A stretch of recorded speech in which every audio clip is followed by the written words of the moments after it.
This is a true murder mystery. Emphasis on murder, emphasis on mystery. I felt like Lita's murder case looks like a true crime story, but it goes a lot deeper. Who would kill this woman? She wasn't robbed. Somebody came to the door with roses and shot her dead. Was there a feeling that this had to be pretty calculated? She was shot with a 9mm semi-automatic handgun.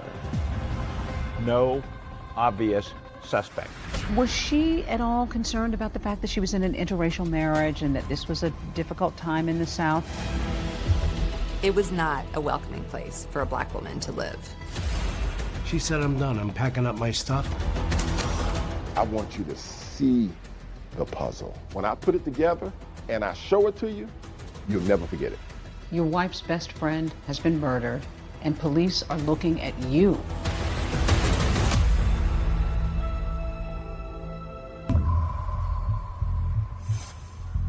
It's a chilly, drizzly winter Atlanta morning, and 35-year-old Lita McClinton is suddenly awakened.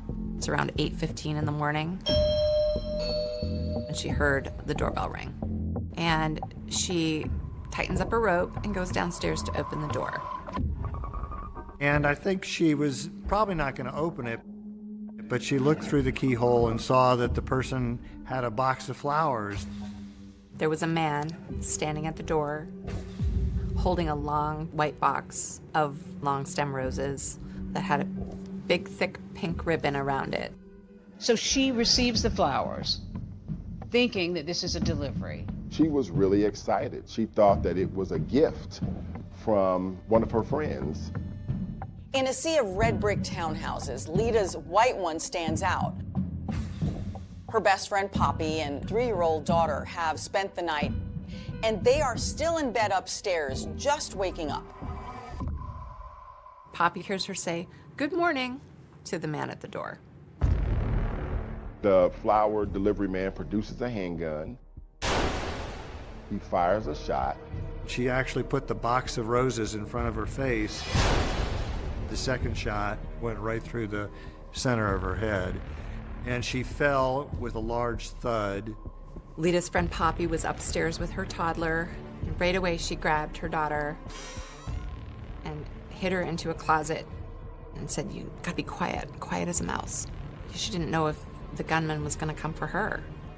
Lita's neighbor hears the shots, then sees the guy running like a bat out of hell, just booking it out of the complex, and he calls 911.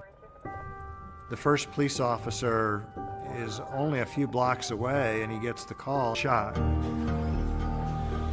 Lita's mother called her husband. When they went to the hospital, they were put in a separate... Intentions, not murder. So when the shooting happened right here, neighbors were shocked and on edge. Sullivan was found in the doorway of her townhouse, shot twice in the head. It's pretty surprising that in this area, those kinds of things probably wouldn't happen. How did you learn that Lita had been killed? I ran to the TV because I heard Sullivan on Slayton Drive. Police say a box of roses was found near her body. The gunman apparently posed as a delivery man. And I said, oh my God, that's Lita. Detectives on the scene found a bullet fragment, 2 shell casings, and the box of roses. 2 gunshots from a 9mm penetrated the box. The weapon was never found. To this day, it's never been found. In this case, you had just a minor amount of evidence.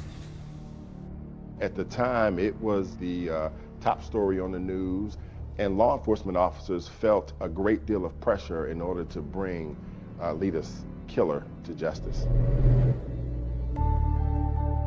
For years, Lita's case was cold, buried underneath the weight of unanswered questions and fading memories.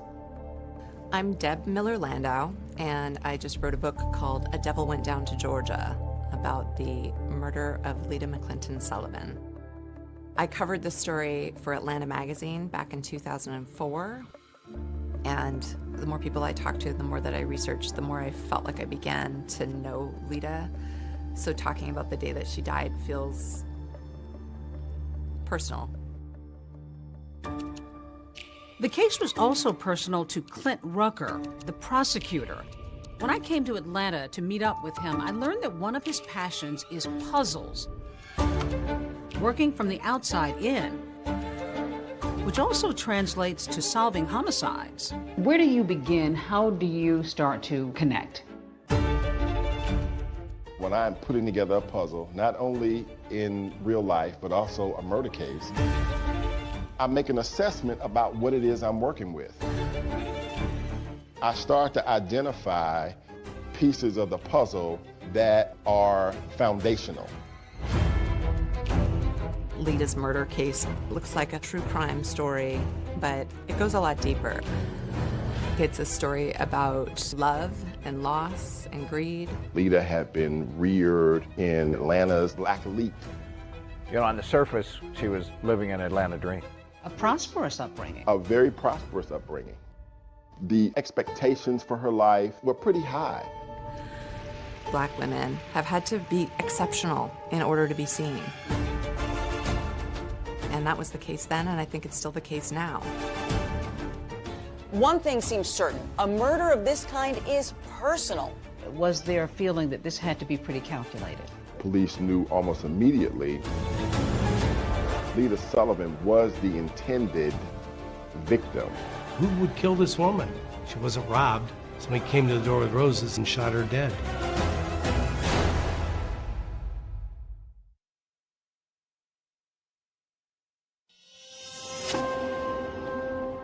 Atlanta had its fair share of crime, but this was most certainly one of the highest profile cases that got reported in the news.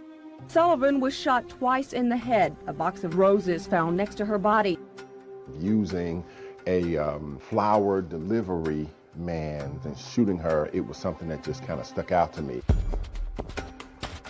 Atlanta, Georgia, billed as a vibrant melting pot, a destination for creatives. But if you grew up in Georgia in the 1970s, as I did, you know this was a very different place then. One still emerging from the dark shadows of segregation and racial tensions. What was 1970s Atlanta like when she was sort of coming along? We've got African Americans that are kind of ascending into really prominent positions. Lida also is ascending because her parents are part of this movement.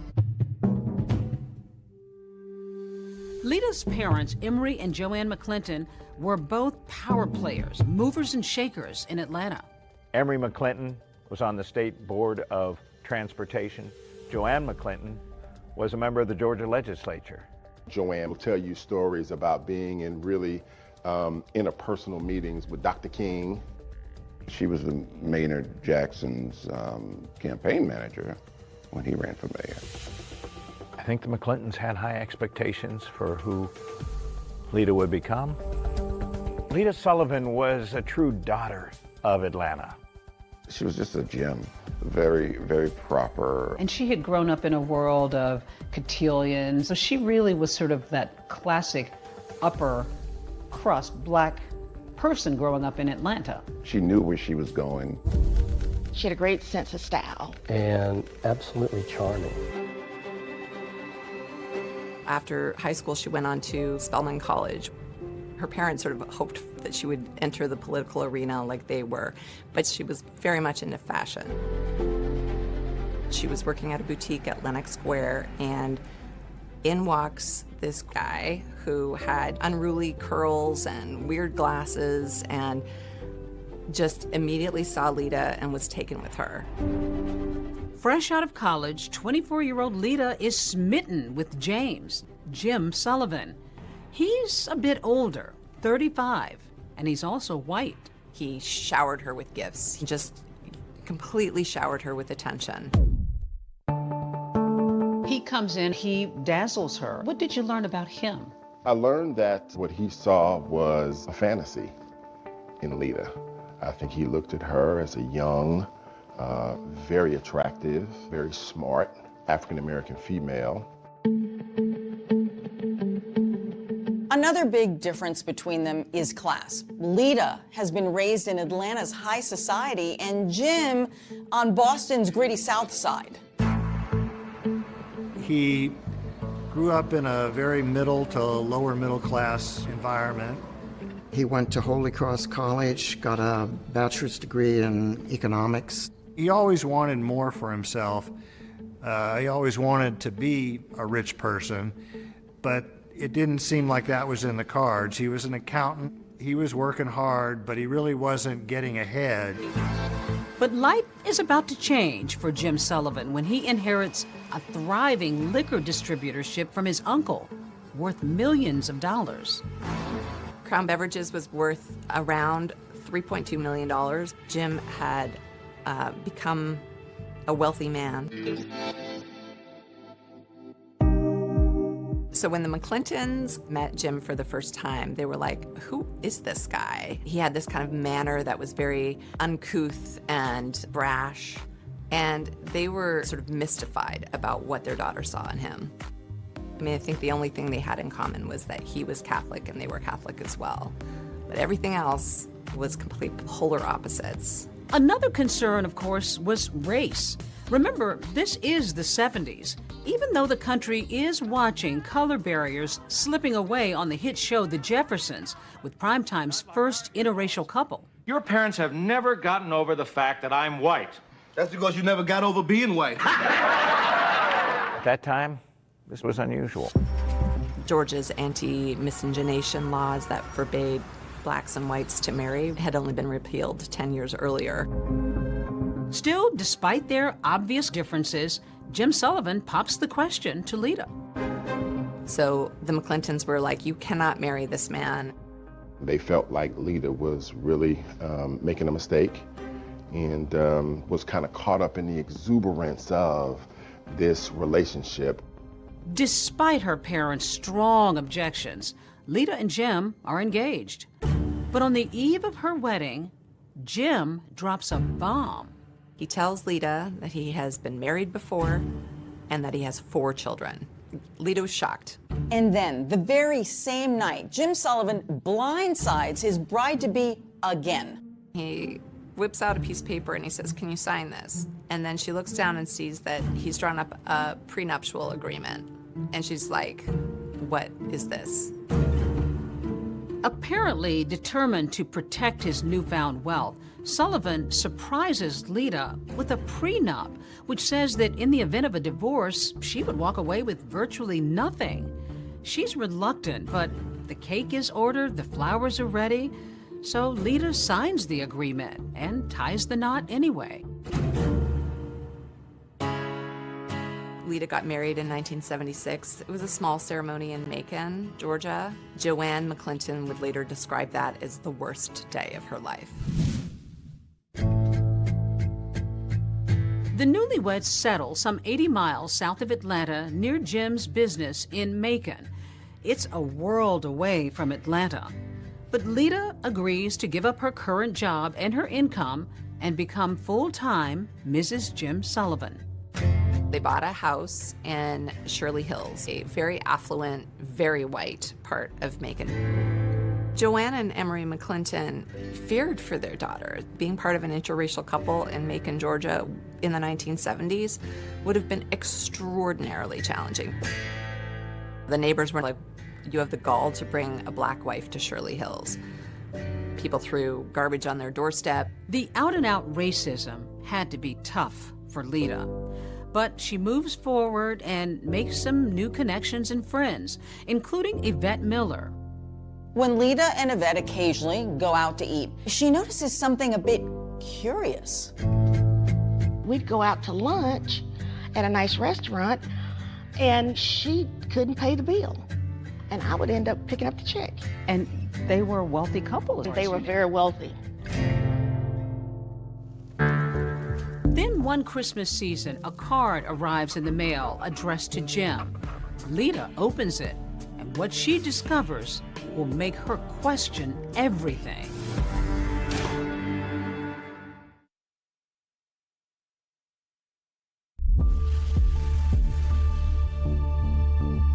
Lida and Jim Sullivan's first few months of marriage seemed to be going well. They were both intelligent, both attractive, definitely upper class, high society. But just beneath the surface, there's some obvious cracks. They seemed to be loving at first. At first? He was not that nice to her, and he was not that kind to her. Was he brusque? Was he brash? He was a bit arrogant. Even though he had all of these resources, he did not, in my opinion, take care of his wife. Friends say that the once generous millionaire has suddenly become a miser. He was notoriously cheap.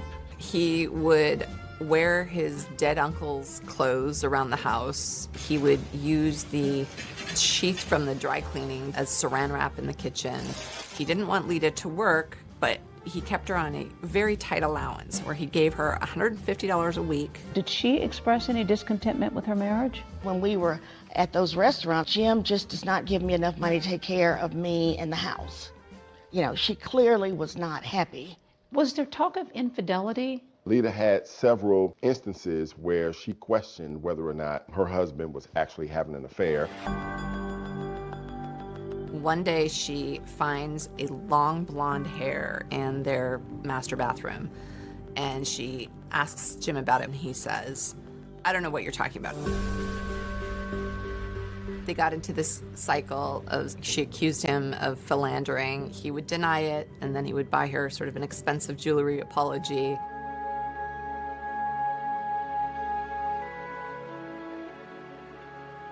Then, during the holidays one year, Lida makes another stunning discovery. A Christmas card came addressed to Jim. She opened it. A woman wrote in something like, missing your kisses. The woman's return address was on the envelope, so Lida went and spoke to her, and the woman said that she had been having an affair with Jim. Lida is distraught and goes home to be with her parents in Atlanta. But her husband manages to lure her back, increasing her weekly allowance in a now post-nuptial agreement. Now it's $300 instead of $150 a week, but it still shows that all of their assets belong to Jim. That's right, the successful business, Lida's Mercedes, multiple properties, even her jewelry, still belong to her husband in the event of a divorce. But in an attempt at reconciliation, Lida signs the postnup. Just a few months after Lida signs that agreement, without Lida knowing, Sullivan decides to sell Crown Beverages for $5 million. And that's not all.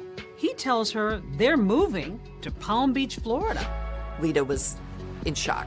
She had any clue that he was going to whistle her down to Palm Beach.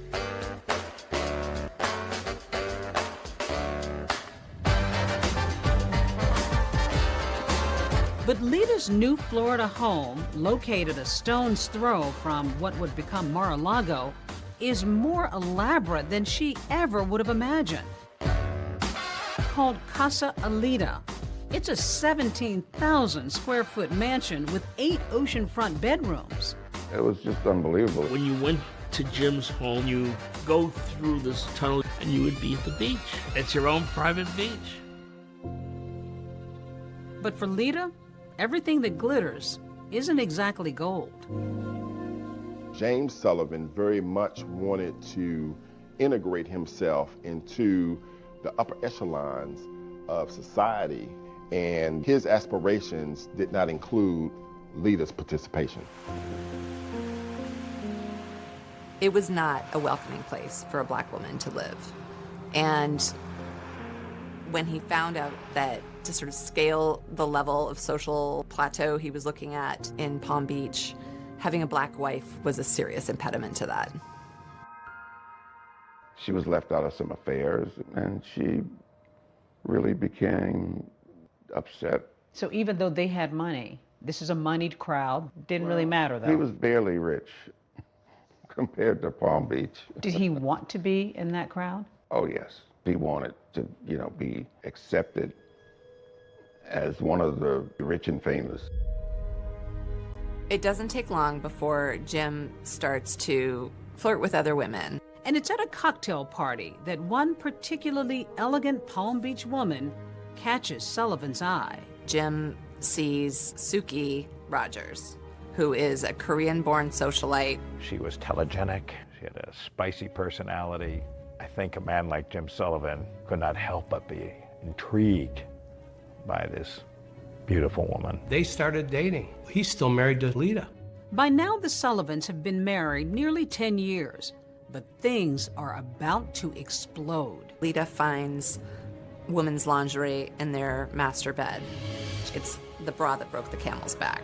She said, I'm done. I'm packing up my stuff, and I'm going back home. Lita arrives back in Atlanta. The very next day, she files for divorce from Jim. But Sullivan fights Lita every step of the way, and the divorce drags on.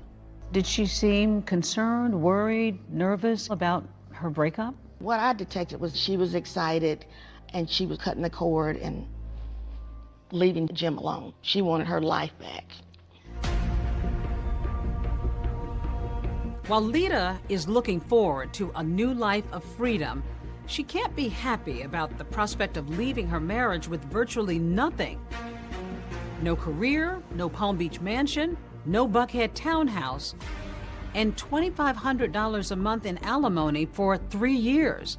So Lita is going to divorce court, determined to fight for what she believes she deserves. All she wanted was a reasonable financial settlement so that she could kind of go on with her life. January 16th, 1987 was set up to be a pivotal day in the lives of Lita and Jim Sullivan. A judge was going to decide whether or not to throw out the post-nuptial agreement. She might get as much as close to $1 million in cash and assets. The morning of January 16th, Lita Sullivan, she'd lose her life that day in a murder. With Lita out of the picture, Jim Sullivan stands to gain the property that they had and retain control over all his money. Sullivan was the main suspect. That is, until a treasure trove of secret recordings of Lita's private conversations are uncovered, taking this investigation in a whole new direction. And police are looking at you.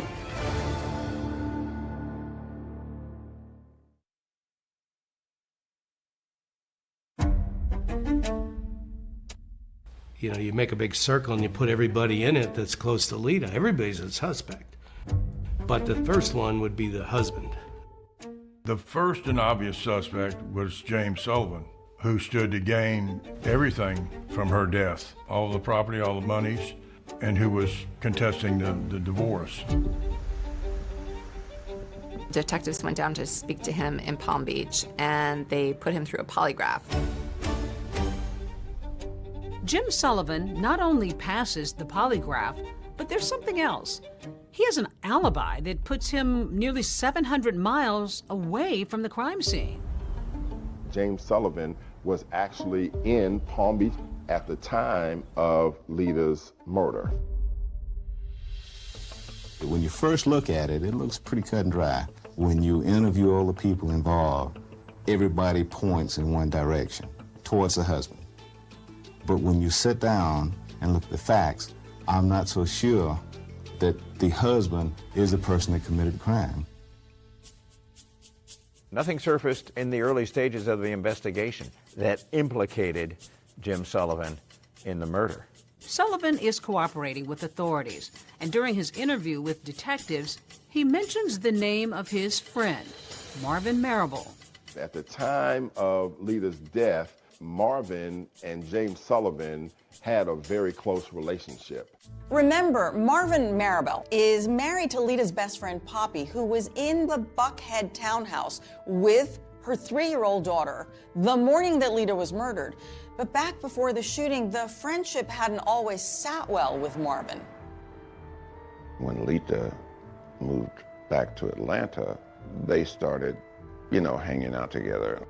So she's disillusioned by her relationship. Did her failed relationship have any impact on your relationship? Well, from the standpoint of them, being together all the time and going out, yeah. Commiserating. Oh, absolutely. Certainly didn't help. You know, and I can understand her being there for her friend, but, you know, sometimes you can go overboard, which is what happened in our relationship. Marable, a former New York State trooper turned entrepreneur, says Lita would often spend hours at his home with Poppy. And it was during this time, he says, coincidentally or not, that his own marriage began to unravel. I found a letter where Poppy was planning to file for divorce. So she was planning to file for divorce without your knowledge? Oh, yeah. That had to be a shocker. It was. So then you decided to try something a little questionable after that. You know, I have a background in law enforcement. I don't see it as questionable. It's your own telephone in your own house. I put a recorder on the, people call it a tap, on the phone, and I started recording conversations. In the house phone? Mm-hmm. On the house phone. He began listening to Poppy and Lita's conversations and ended up recording more than 300 hours. In doing those very personal conversations between girlfriends, Marvin Marable learns that there may be some information that James Sullivan might be interested in learning that will be helpful for him in his divorce case. He tells Sullivan about the tapes and what's on them, specifically Lita's post-divorce plans. And soon enough, the two disgruntled husbands are conspiring to get the best of their soon-to-be ex-wives in divorce court. Marvin Marable travels down to Palm Beach under a false name, and the two men listen to the tapes, and Marvin says, "I'm not going to record anymore," and Jim says, no, keep recording. Was there talk of money? Yeah, he offered $30,000. Jim says to Marvin, if the judge decides to honor the postnuptial agreement, he's going to give Marvin $30,000 for the use of the information on the tapes.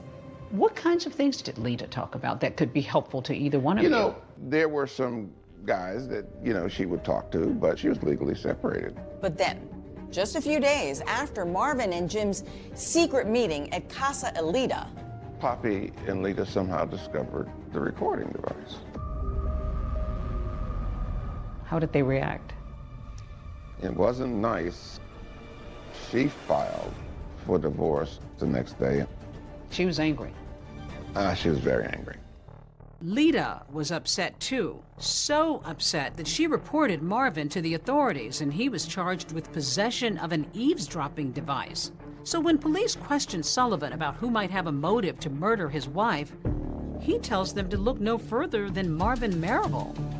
And sure enough, only a few days after Lita's death, Marvin is being questioned by the Atlanta Police Department about Lita's murder. I go down for the interview, and the first thing they did is read me my rights. And from there on, it was just a nightmare. I was a prime suspect. You have a law enforcement background, so you knew Right. what police So were. I knew that I was being followed. I could pick the investigators, police, could pick them out all the time. Jim had mentioned my name to them. He said, look at Marvin Marable. This was serious stuff. Oh, yeah. How worried were you? I was very worried.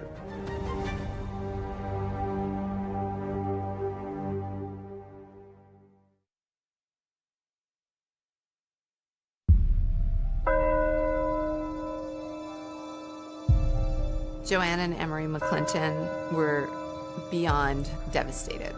Their eldest daughter was dead. Just 3 days after Lita's murder, they held a funeral. Days dissolve into months, and authorities are no closer to finding Lita Sullivan's murderer. The case is just sort of growing colder and colder by the minute. And while Marvin Marable might have been angry at Lita for pressing those charges against him for eavesdropping, there was no evidence he was responsible for her death. I know that people get wrongly accused, wrongly convicted, and so the only saving grace is the fact that I knew I was innocent. By process of elimination is you can determine the pieces that don't fit. And just eliminate them. The way in which we eliminated Marvin Marable as a suspect, there was just not enough to connect him directly to the crime itself. As for that eavesdropping device charge, Marvin was put on probation, which he completed, and then he was exonerated. But on those recordings Maribel made, Lida had talked about other men, something that her soon-to-be ex-husband Sullivan pointed out to police. He made allegations that she was participating in extramarital affairs, and that perhaps this was the action of, you know, a disgruntled boyfriend. We have a lot of major players. At this point in the investigation, we have a lot of suspects. One of the first men police question is a professional athlete. Lida and him had been friends when she was in Palm Beach. The police quickly found out that he was in prison for drug possession. That athlete is behind bars when Lida is killed, so clearly he can't be the trigger man. Then investigators turn their sights to a prominent Atlanta businessman. And he and Lida had been childhood friends, and they sort of rekindled their friendship. And they realized that he had no motive, and they found nothing that connected him. Authorities also take a hard look at another suitor who had taken Lida to dinner the night before her death, and get this, had also given her 2 roses. The suspect was a man named Bob Daniel, and Bob had had an incident a couple months before the murder where, in a drunken rage, he came to Lida's house, smashed his car into the garage, and as the cops were taking him away, he said, "I'm gonna kill that." So, serious red flag. But that lead didn't go anywhere either. Bob had just had quadruple bypass surgery. You know, the police ultimately decided that Bob had nothing to do with it. It's the unknowing that makes it so difficult. And to know that there are individuals who may be walking around now planning and plotting to do the same thing to somebody else is abhorrent to me. I remember having the impression it was like a festering wound for them. The McClintons want to draw attention to a $25,000 reward in the case. The cause of finding justice for Lida became their obsession, became their passion. The reward is for the arrest and conviction of those individuals responsible for our daughter's murder. To catch Lida's killer, the Atlanta Police Department assigns 2 veteran detectives to the case. If Lieutenant Walker bears a resemblance to actor Billy D. Williams, Welcome Harris reminds one of Columbo, the dogged, disheveled detective of television fame. Building a murder case was like making a mosaic. You know, you get a shiny piece of glass here, a gem there. You put it together and you hope that from it emerges the shimmering image of a killer. This particular case deals with what I consider to be high society. It contains a little bit of everything. Intrigue, mystery. These days, a lot of murders are solved using DNA technology, ring camera technology. But back then, it was detective work. She was shot with a 9mm semi-automatic handgun. Most important thing found at the crime scene was the roses. They canvassed all the area flower shops and quickly found that the roses had been purchased at the Botany Bay flower shop. They interviewed the worker in there, and he told them that this guy came in about 8 o'clock and bought these roses and paid in cash and then left. And he was in a small car. The florist gave a description of the man buying the flowers and another man who was waiting in the car. So detectives know they're looking for at least 2 men. Until yet another person is described to police, that flower delivery man who had looked Lida's neighbor right in the eye. There was a next-door neighbor of Lida's, lived over on the right side of her condo. He lived there. His name was Bob Christensen. He actually gave a description of the flower delivery man as a Caucasian, middle-aged man. They went down to the police station and worked with a police artist and got sketches. As the sketches were being completed, the officers were realizing, obviously, that the shooter was not Jim Sullivan, and that the other individuals were all three distinct individuals. They didn't look anything like each other, so therefore we knew three people were involved. For investigators, this has all the earmarks of only one thing: murder for hire. All the evidence pointed to a hitman showing up at the front door, posing as a flower delivery man, and firing a gunshot into Lita's head. With investigators now exploring the possibility that Lita was murdered by a hired gunman, another critical piece of evidence comes to light: a mysterious phone call. And what they found was that on the same day that Lita was murdered, about an hour after the actual shooting, there was a collect phone call that was placed from a payphone right outside of Atlanta, Georgia. Was this a call from the killer? I don't know about you, I haven't had a collect call from a payphone, so as a cop you probably go, I wonder if that's connected. And a tip from a woman 700 miles away may just be the big break investigators have been waiting for. I said, anyone knows that if you wanted to get a woman to answer the door, all you would have to do is take flowers to the door.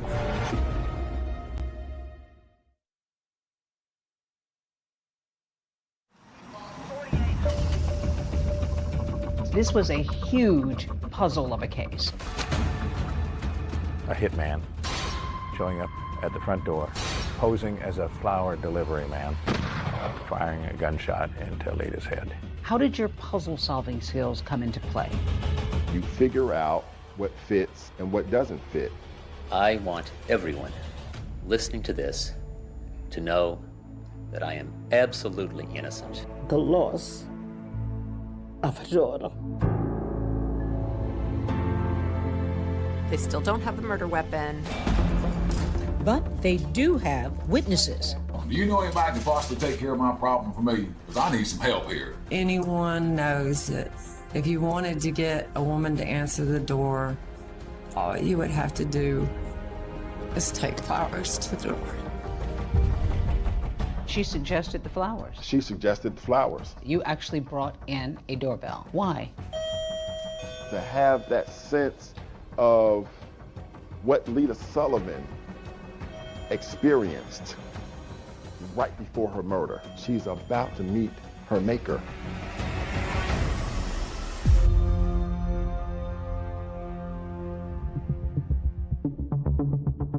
It's a deadly delivery of a dozen pink roses. 35-year-old Lita McClinton Sullivan opens her front door and is suddenly gunned down. On the year anniversary of Lita's death, there are no named suspects. They still don't have the murder weapon. They don't have a hitman. They don't have a paper trail that ties Jim or anyone else to a hit. But that's about to change when they get Jim Sullivan's phone records. On the same day that Lita was murdered, about an hour or so after the actual shooting, there was a collect phone call to James Sullivan's home in Palm Beach, Florida. It turns out to be from a rest stop in Suwanee, Georgia, maybe 30 or 40 miles from Buckhead. Using a phone call to call another state, that opens up federal jurisdiction. In this case, that's the FBI. We believed the phone call from Suwanee rest stop to his home in Palm Beach, Florida, was sufficient indication that a contract hitter may have called him after doing the job. Enter Special Agent John Kingston, who takes a particular interest in that phone call and a whole slew of other calls Jim Sullivan made and received around the time of Lita's murder. I got a whole year's worth, 6 months before the murder to 6 months after the murder. Kingston notices a few calls, and one of them was to Bob Christensen, Lita's neighbor. When Kingston talks to Bob, he finds out that Jim had called Bob 3 days before the murder.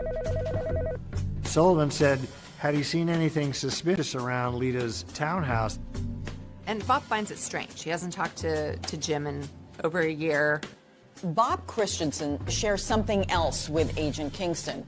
On the same day Jim Sullivan called him, 3 days before the fatal flower delivery, Lita heard a loud knock on her door at 5 or 6 in the morning. It was so early and so unnerving, she didn't answer it. So that made the call that he got from Jim even more suspicious. Kingston also finds that a call is made between Jim's house and a Howard Johnson's motel in Atlanta, just a couple of miles from Lita's house. This is really strange. One thing that he's learned about Jim is that he's not a Hojo's kind of guy. So he goes to the Howard Johnsons and asks if he can look through the records. They gave me the shoebox with all the registration cards, and I pick out 3 that I thought, well, these are awfully interesting. So I said, do you guys have the phone records? They said, yeah, sure we do. And I'm thinking, boy, these people keep really good records, and they keep them for a long time, and I'm really glad. They bring me the phone records for January 13th. I'm flipping through them, and all of a sudden I see 305 Palm Beach, South Florida area code. And I'm pretty sure it's Jim's number. And so I check my records real quick, and I go, yep, that's his number. And then I look, and I said, oh, look, it's from 518. That's one of the 3 cards I pulled out. Well, it just so happens I have a copy of it here. And one of the things it imparts is 3 individuals checked into the room. The individual who actually registered used the name Johnny Furr, but 3 individuals is important to me because I think 3 people involved in the crime. They put their car down as a Toyota 85 with a North Carolina plate. We believe that a Toyota was the getaway car for the murder. So there's 2 coincidences already. But remember, these motel records are from January 13th. Lita was murdered 3 days later on the 16th. Special Agent Kingston is beginning to surmise that the killers may have tried and failed to get to her once before. What I believe it to be is the killers having come down 3 days before the actual murder was committed, knocking on her door, her not answering it, and them having to stop and regroup and figure out what plan B is going to be. So I am in love with this registration card and becomes the focal point of my life for the next several months. Kingston's next move is to locate this so-called Johnny Furr with the North Carolina license plate. And to my surprise, there are 150 John or Johnny Furrs in North Carolina. But to my great surprise, 115 of these 150 are in a very small circle in North Carolina between the 3 cities of Albemarle, Concord, and Kannapolis. They're going to knock on every door and find this Johnny Furr. Of course, they're coming from Georgia, and anytime the FBI goes and investigates in another state, they need that state's approval. And just as they're about to get to the state border, their boss calls them and says, North Carolina's denying you entry, and they'll take it from here. And that pretty much kills my case. that kills my case. Yeah, soon after that, Agent Kingston is transferred to another job, and that whole investigation just sort of fades away. Meantime, in Palm Beach, Jim and Suki are living the high life. So with Lita out of the picture, Jim is free to marry Suki, which he does 8 months after Lita's murder. He's thinking that he's the cat's meow. Eating in restaurants in Palm Beach, going to parties, got another attractive woman on his arm. Jim drives around town in a Rolls Royce and gets into a fender bender and has to go to traffic court. Jim says to the judge, well, you've misunderstood. I wasn't even driving that day. Suki was driving. So the judge says, we're going to throw it out. However, the cop who was on the scene catches wind, and he says Suki wasn't even in the car that day. It was Jim driving alone. So now Jim has perjured himself, as has Suki. Jim ultimately got convicted of perjury, was given a year probation and a year of home confinement. Suki Sullivan also receives a year of probation. Suki's freaking out. When she gets charged with perjury on his behalf, she's like, I'm done with this. Suki files for divorce from Jim. And the trial that follows is the juiciest, craziest gossip in town. So when it's Suki's turn to testify, she drops a bomb. Did he talk to you about his former wife, Lisa? Yes. Tell me what it was he said to you about Lisa. You can hear a pin drop. It's a big moment.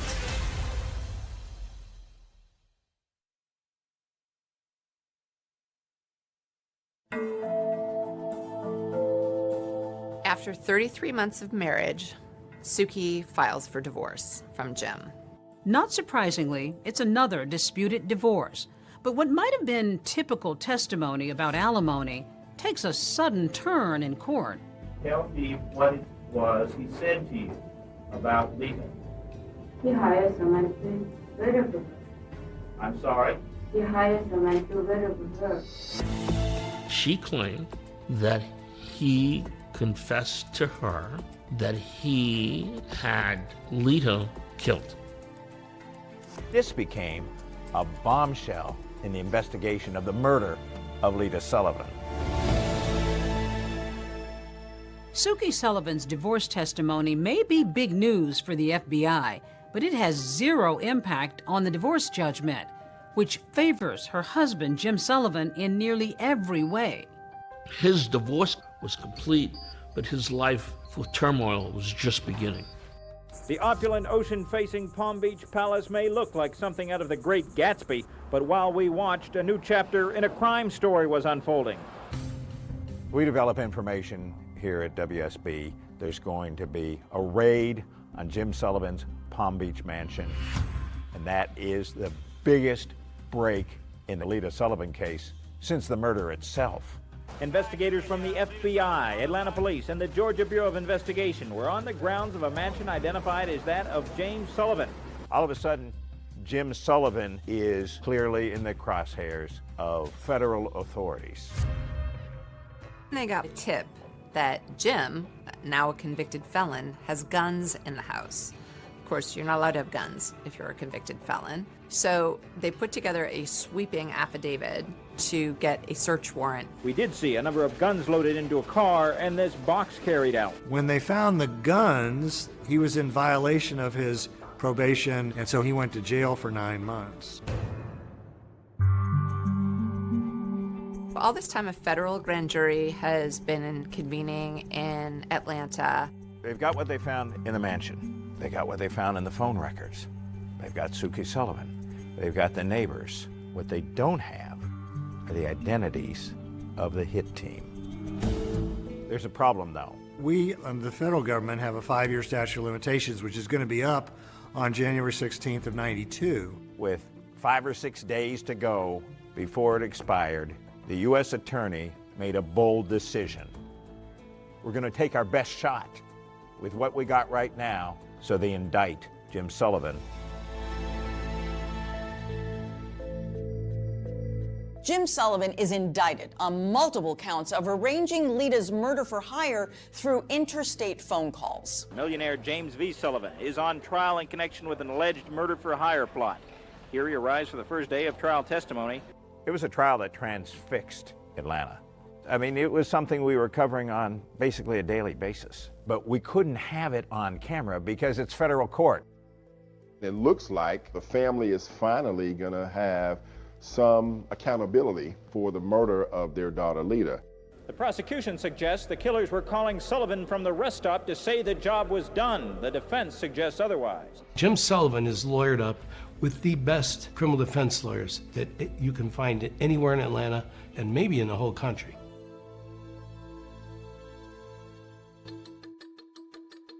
There is no evidence at this point in this case who placed that call or whether that call was placed by anyone connected with the crime. The prosecutor spent 2 weeks telling their side of the story. Suki, the woman he married months after Lita's death, delivered some of the most dramatic testimony the jury has heard. They build what they feel like is a really strong case. And then a big bombshell hits. The judge says, I'm forced to dismiss this case for lack of evidence. Judge Marvin Shub ruled that, in effect, even if Sullivan may have been involved in the murder for hire, the government fell short in proving the phone calls related to the murder. This is one of the most difficult decisions I had to make because I firmly believe in the jury system. And then he looks at Jim and he says, you've been acquitted. Is over. The family at that point, I guess, is just sort of at a loss. How devastating was that for them? They felt like the justice system had let them down. I was not expecting this. It's extremely difficult.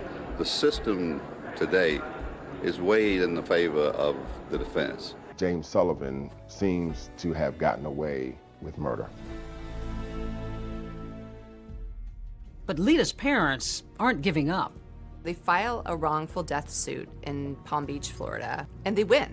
We, the jury, return the following verdict. The jury deems that Jim is guilty of wrongful death. Total damages of the estate of Lita McClinton Sullivan, $4 million. But Sullivan is able to hide his assets and not pay any of the civil judgment. Jim Sullivan appealed their civil judgment, and he won by having the Florida court say that they had filed it after the Florida statute of limitations. Once again, Jim has wiggled out of any responsibility, and the family is left dumbfounded. Until a call is received out of the blue. A young woman comes forward. It proved to be the break in the case that everyone was looking for.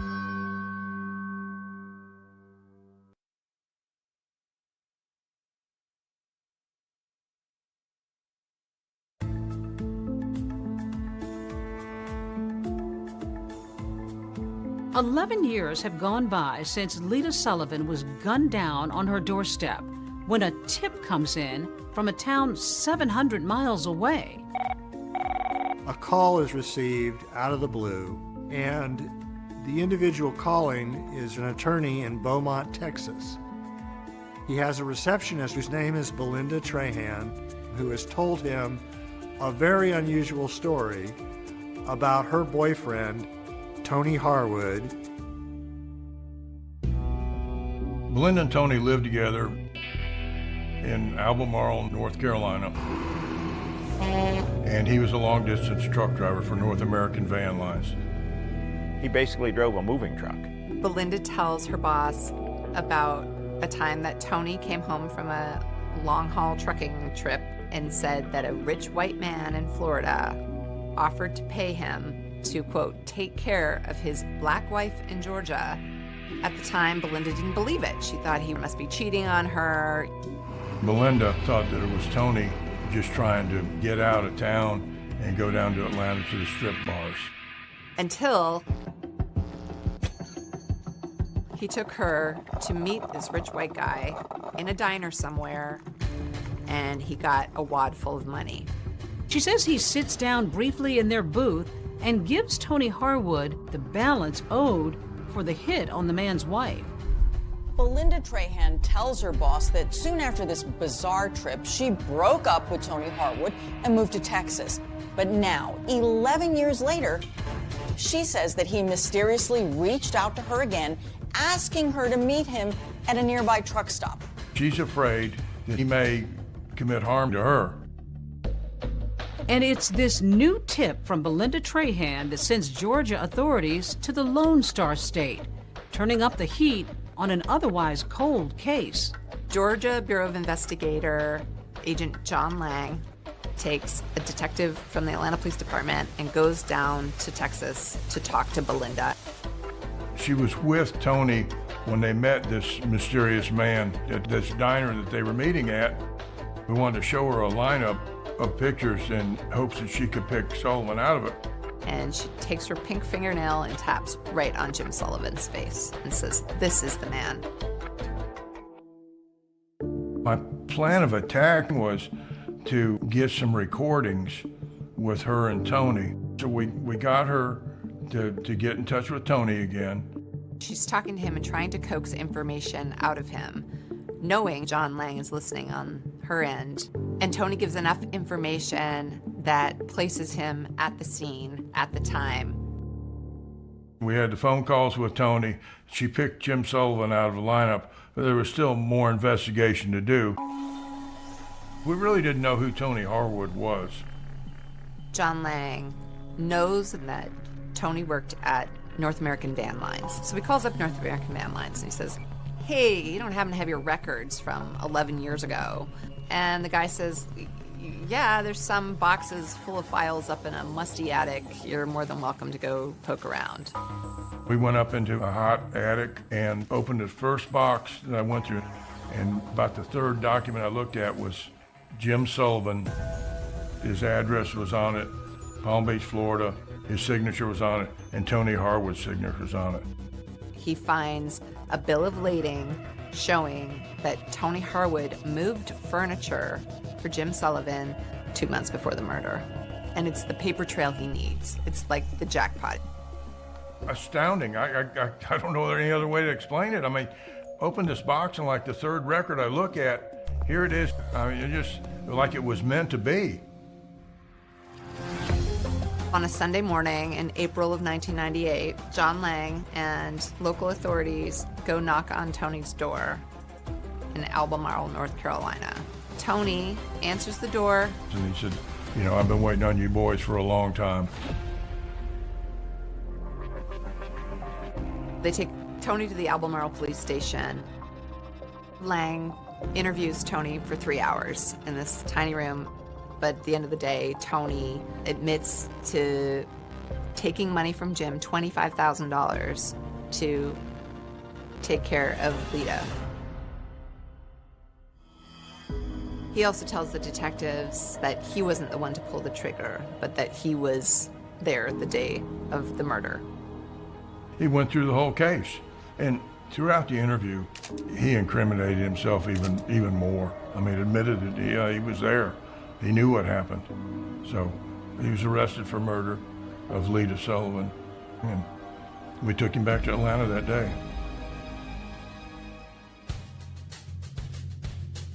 After Tony's arrest, things moved pretty quickly.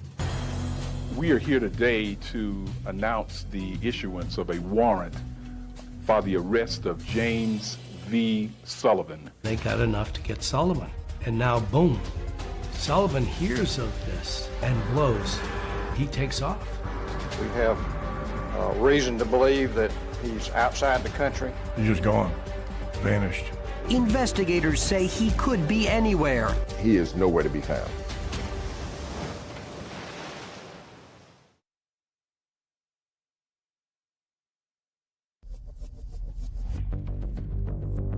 We certainly do not know where Mr. Sullivan is. We have reason to believe that he's outside the country. More than a decade after his wife Lita was murdered, Jim Sullivan seems to be playing a game of catch me if you can with authorities. There is an international manhunt for James Sullivan. Well, Jim had moved to Costa Rica, actually bought a home there. In 1998, after an arrest warrant was issued for him, he immediately, like that night, went to Panama. If you have any information concerning James Sullivan, you should contact the nearest U.S. embassy or consulate. We didn't know exactly where he had flown from Panama, and we didn't know exactly where he had gone. His trail goes cold. They put him on Interpol, and it was just cold. They've tapped phone lines, anybody that he might have called, and he's called no one, not even his mother. There was a few tips that came in. The tips are just dead ends. The McClintons, they're dumbfounded that this guy could, get away again. But in late 1999, with Sullivan still completely off the grid, the heartbroken Emery and Joanne McClinton do get some good news. Last week came this, a court decision reinstating a $4 million judgment against Jim Sullivan in connection with a wrongful death case brought in effect by Lita's estate. Lita's family and law enforcement officials hope that a renewed hunt for Sullivan's money will help smoke him out. Where you find Sullivan's money, you're going to find him close by. But even this goes nowhere. Fast forward to 2002. There is no sign of Jim Sullivan. We tried every effort in our arsenal to try and locate him, to put him on the FBI's wanted list, but to also put him on the top 10 list, which is very unusual. You don't get on the top 10 list very easily. Then we also featured him on America's Most Wanted. The most recent picture we have of Sullivan is at least 5 years old, so the FBI age-enhanced this photo, which may bear a closer resemblance to Sullivan's appearance today. If you recognize James Sullivan from either of these photographs, call us now at 1-800-CRIME-TV. A man sees America's Most Wanted on television and goes, I know that guy. He lives in my condo complex in Chiam, Thailand. And sure enough, he calls the authorities. He went to Panama, to Venezuela, and eventually to Thailand, where he got a beachfront condo. He spends his days walking on the beach, sitting by the pool, occasionally playing tennis, as though no other troubles in the world. The Thai police knock on Jim Sullivan's door on July 2nd, 2002, and say, you're under arrest. The McClintons can hardly believe it. Individuals behind us.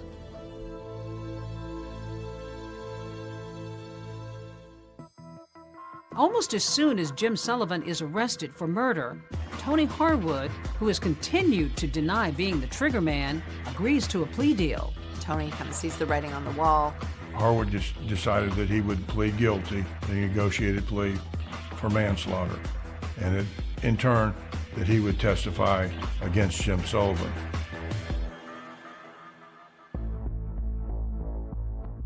It took 2 years, but he finally was extradited back to Atlanta in 2004. He got off the plane. He was wearing a single shoe because he had such terrible gout in his foot. But he gets off and gets taken to Fulton County Jail. And there's this sort of cumulative sigh of relief. To be clear, Sullivan being tried for murder in Georgia is not double jeopardy. For one thing, it is a state case, and the previous one was a federal case, and that specifically was for arranging Lita's murder for hire over the phone.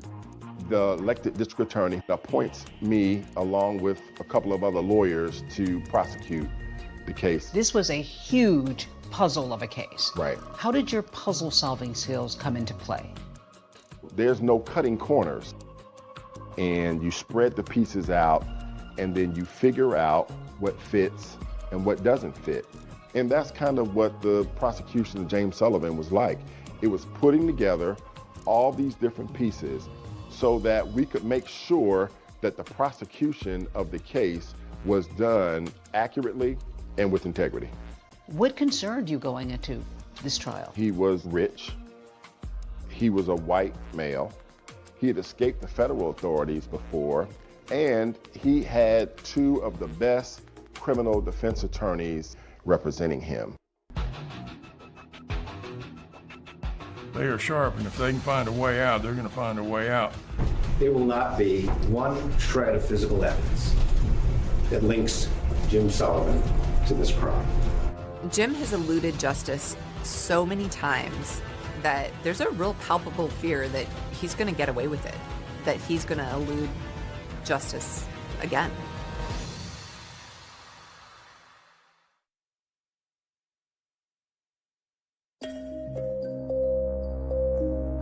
After nearly 20 years, Jim Sullivan is finally on trial here in Fulton County for the murder of his wife, Lita. For her heartbroken parents, this day couldn't come soon enough. The pain, believe it or not, it increases. It does not decrease. The shock decreases. The depression decreases. But the pain continues. It was an A-team of prosecutors, great courtroom performers. Clint Rucker was the lead prosecutor, and Anna Green, Kelly Hill, Sheila Ross. And the evidence will show that the person who sent that hitman to Lita's door is the only person in the world who could have profited from her death It is the only person in the world who met Tony Harwood and paid him off for killing her, and is the only person in the world who fled halfway around the world to avoid facing you. Jury was 9 women and 3 men. The jury is also racially mixed. Jim Sullivan had Ed Garland and Don Samuel, again, the people who won that big courtroom victory against the feds. What the state relies on is 2 types of evidence. Circumstantial evidence, and then the testimony of con men.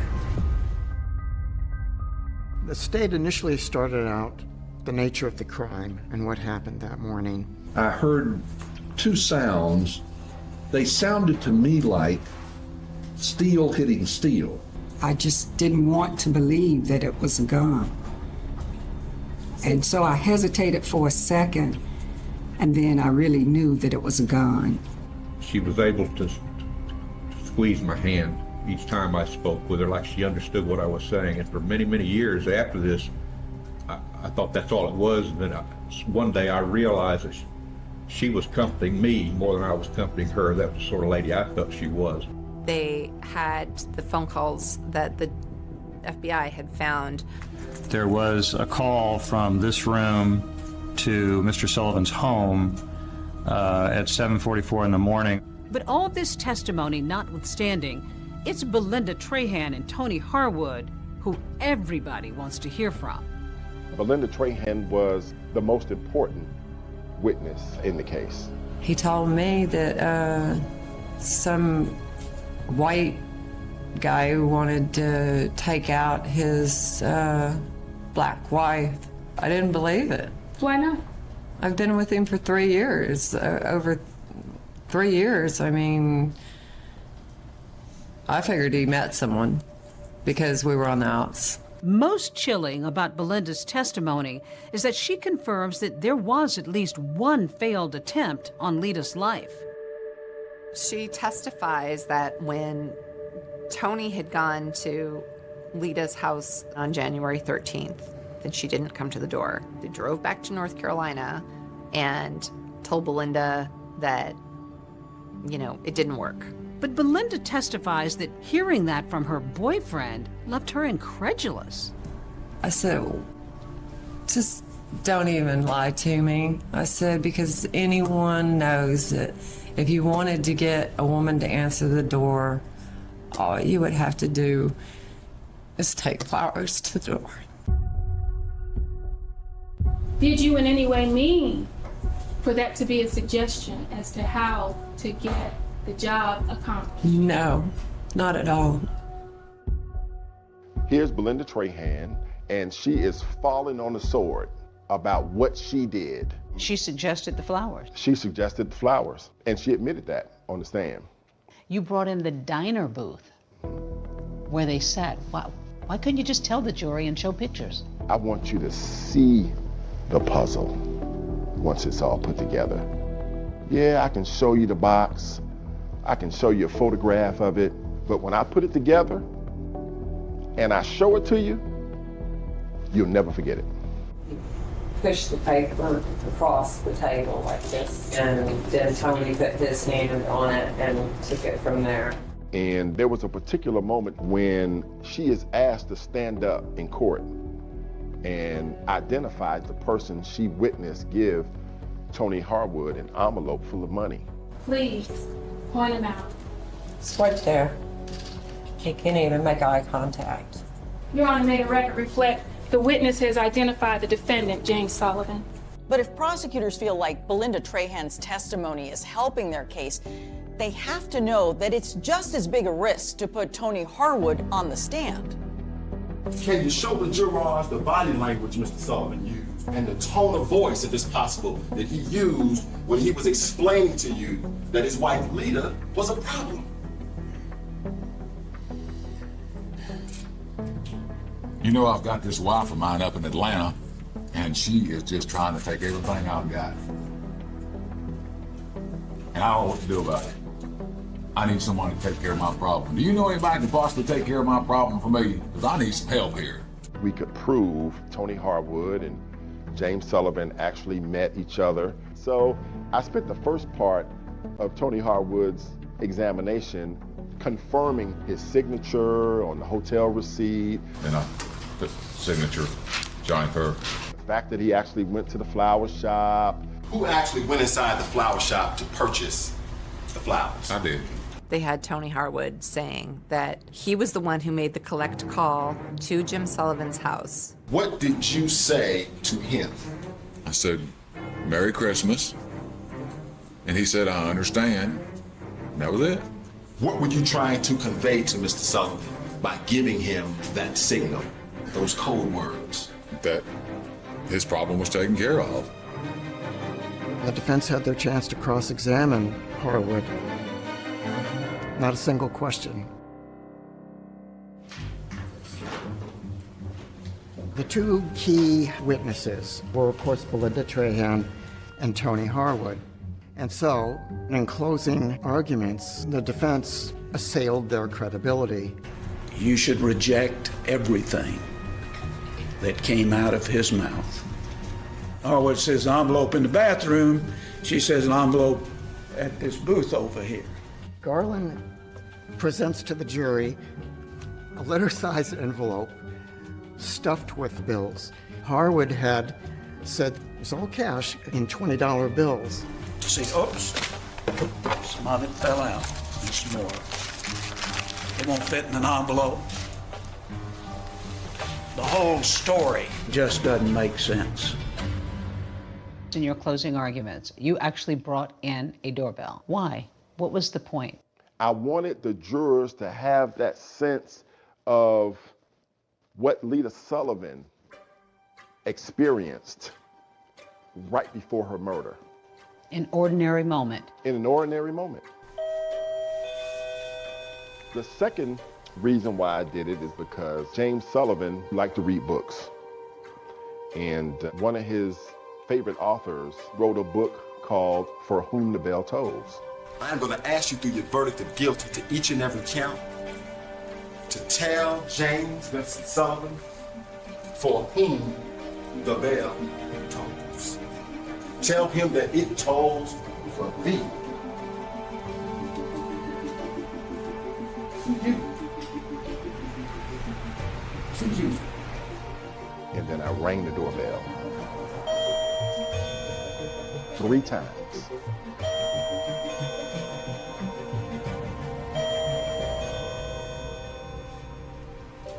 As the jury goes out to deliberate, I think there's a real fear. Are they going to do it this time, or is it going to be like every other time? I do not see this as a slam dunk for the state. There's this anxiety. You're worried, but you're hopeful. I don't care who you talk to that does this kind of work as a litigator. They will tell you, oh, I can look at the jurors and I probably can tell you what they're going to do. No, you don't. You don't.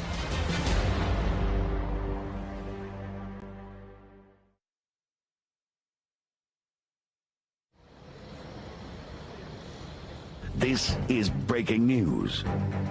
We do have breaking news at this hour. The jury having reached a verdict in the trial of Jim Sullivan. The jury came back within a few hours on the same day. It was so silent, and the tension was just palpable. There's this anxiety. You don't know what it's going to be.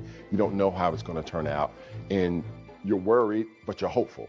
It's hard not to think of Lita's family, her parents especially, after so many fits and starts to win justice for their firstborn child. It comes down to this moment. The judge says, "Ma'am, would you publish the verdict?"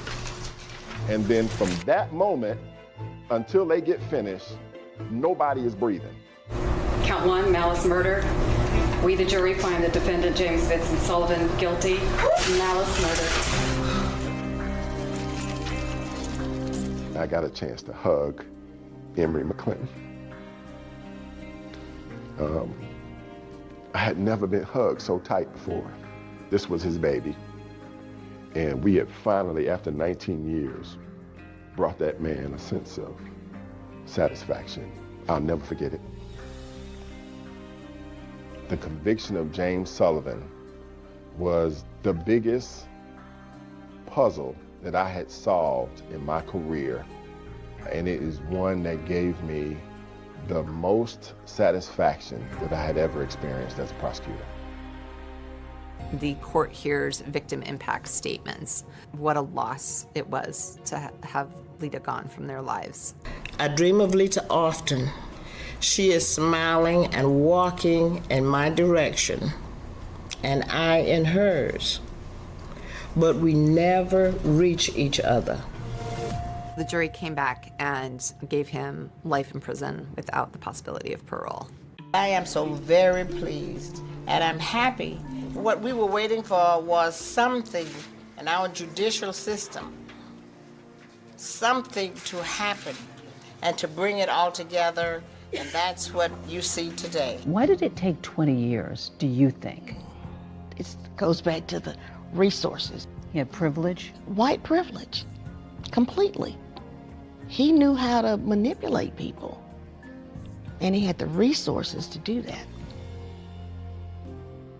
You've got a black victim, you've got a white defendant. Did race hover in this courtroom over this case at all? I think in our criminal justice system, unfortunately, race always permeates throughout a case. But I'm thankful to say the evidence in the case overcame that racial component. They never received any money. Is there money? Where is this money? He's been able to secret his money. For the McClintons, seeing him rot in a prison in South Georgia brings them a whole lot more satisfaction. This is a woman who you never met, I've never met, most of the people involved in this case never met her, and yet her life really made an impact. When somebody dies in this kind of manner, they don't stop being a member of the family, they don't stop being a member of the community, they never stop mattering. My husband is dead.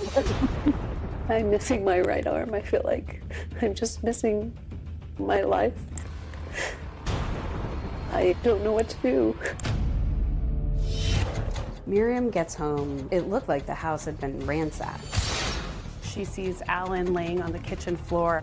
He was shot right in the back of the head. 62-year-old Alan Helmick dead. Here in this parking lot, less than 2 months before Alan was murdered, there was an earlier attempt on his life. Somebody tried to torch our car. So the car actually got torched.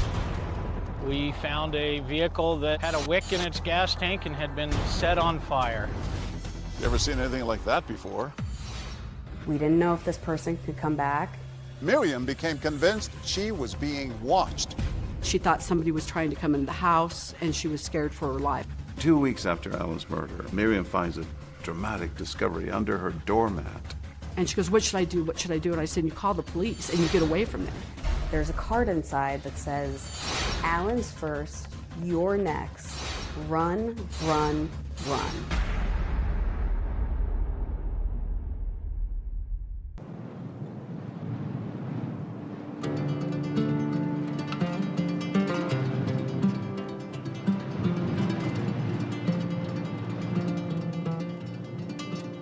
Out here in the western Colorado countryside, the wide open spaces can stretch for miles.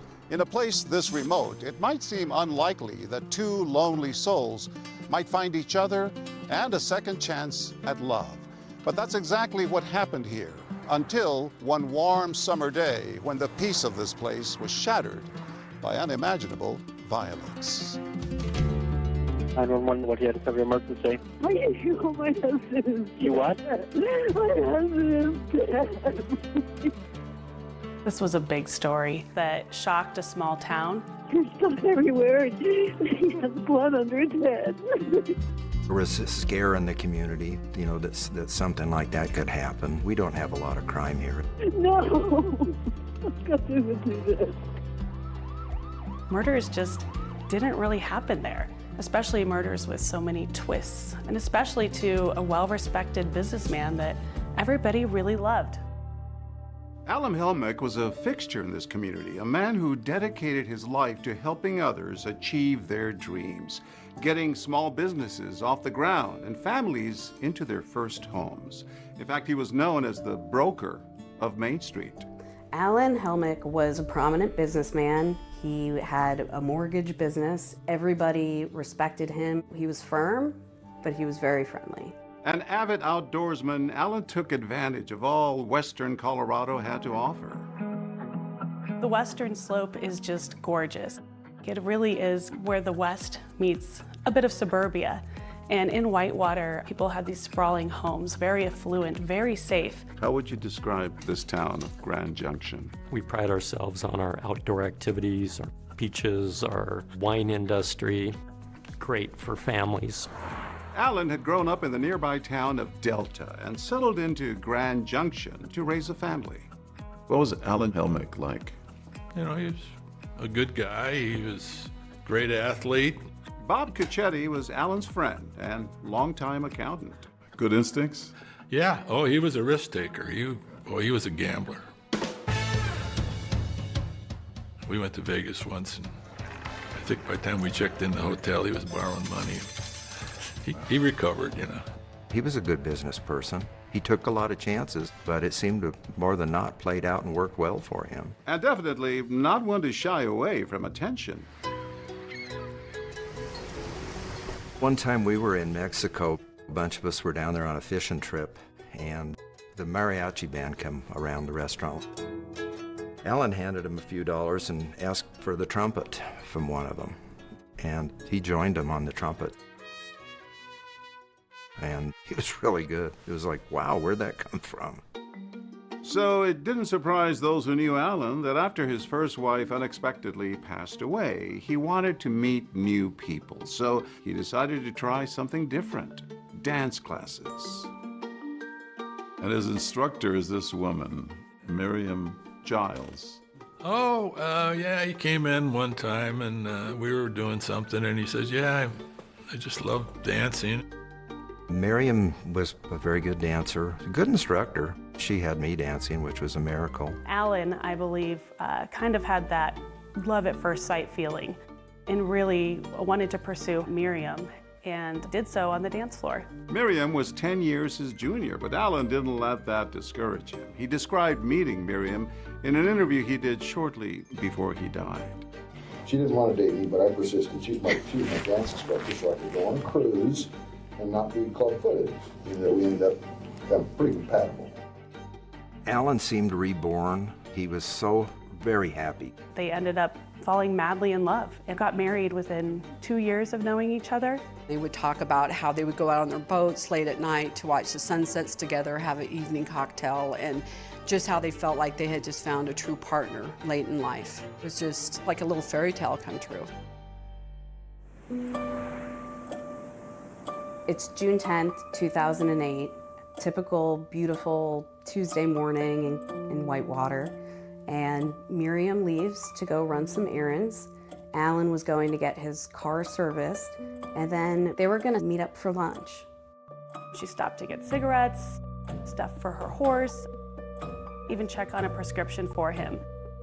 She went to City Market to pick up his prescription and found out that he hadn't dropped it off. So she called him, could not get a hold of him. When Miriam gets to the Chinese restaurant, she calls Alan again to see if they're gonna meet, but Alan never shows. Miriam, after 15 minutes, decides to leave and head home. Miriam gets home. It looked like the house had been ransacked. At that point, she sees Alan laying on the kitchen floor on his back with blood under his head. She calls 911 immediately. She's sobbing. She's frantic. It's all bloody. He's all bloody? Yeah. Where's he bleeding from? It looks like the back of his head. It looks like somebody's been through here. We knew patrol had been dispatched out to what was reported as a robbery, and then we had a deceased person on scene. Robin Martin is a detective who worked the case. When the first officers arrived on the scene, they find Miriam distraught and kneeling over her husband. Alan was on the floor in the kitchen. It looked like he had been shot in the head, and we had a bullet casing next to his body. They did a very quick security sweep to make sure there wasn't a suspect still on scene. There's no one in the house. As they conduct their sweep, deputies notice drawers pulled out in the kitchen and a trash can tipped over in Alan's office. In the newsroom, we have police scanners, and we heard the call go out saying there was a robbery homicide out in Whitewater. I packed up my camera gear and went out there immediately. What I saw when I got out there was a scene that was taped off. Multiple officers going in and out of the house, conducting their investigation. A lot of media attention? Yes. This was a big deal in that town, I guess. It was, very much so. And everybody wanted to know what was going on. My wife and I were getting ready for bed. 10 o'clock news come on. The headline was, there has been a homicide in Whitewater. The Mesa County Sheriff's Office is called out to this Whitewater home. I kind of jokingly said to my wife, I says, oh no, I wonder if that's Alan. And lo and behold, it was Alan. What they find is 62-year-old Alan Helmick dead, shot in the head. It's detective work 101 that you start with the people closest to the victim. But in this case, Alan's wife, Miriam, was running those errands, expecting to meet Alan for lunch. She even had the voicemails to prove it. Okay, Alan, this isn't funny anymore. I've been sitting here in front of a Chinese place for 15 minutes, so would you call me? Things did not add up. Everybody knew him. Everybody loved him. Who would do such a thing?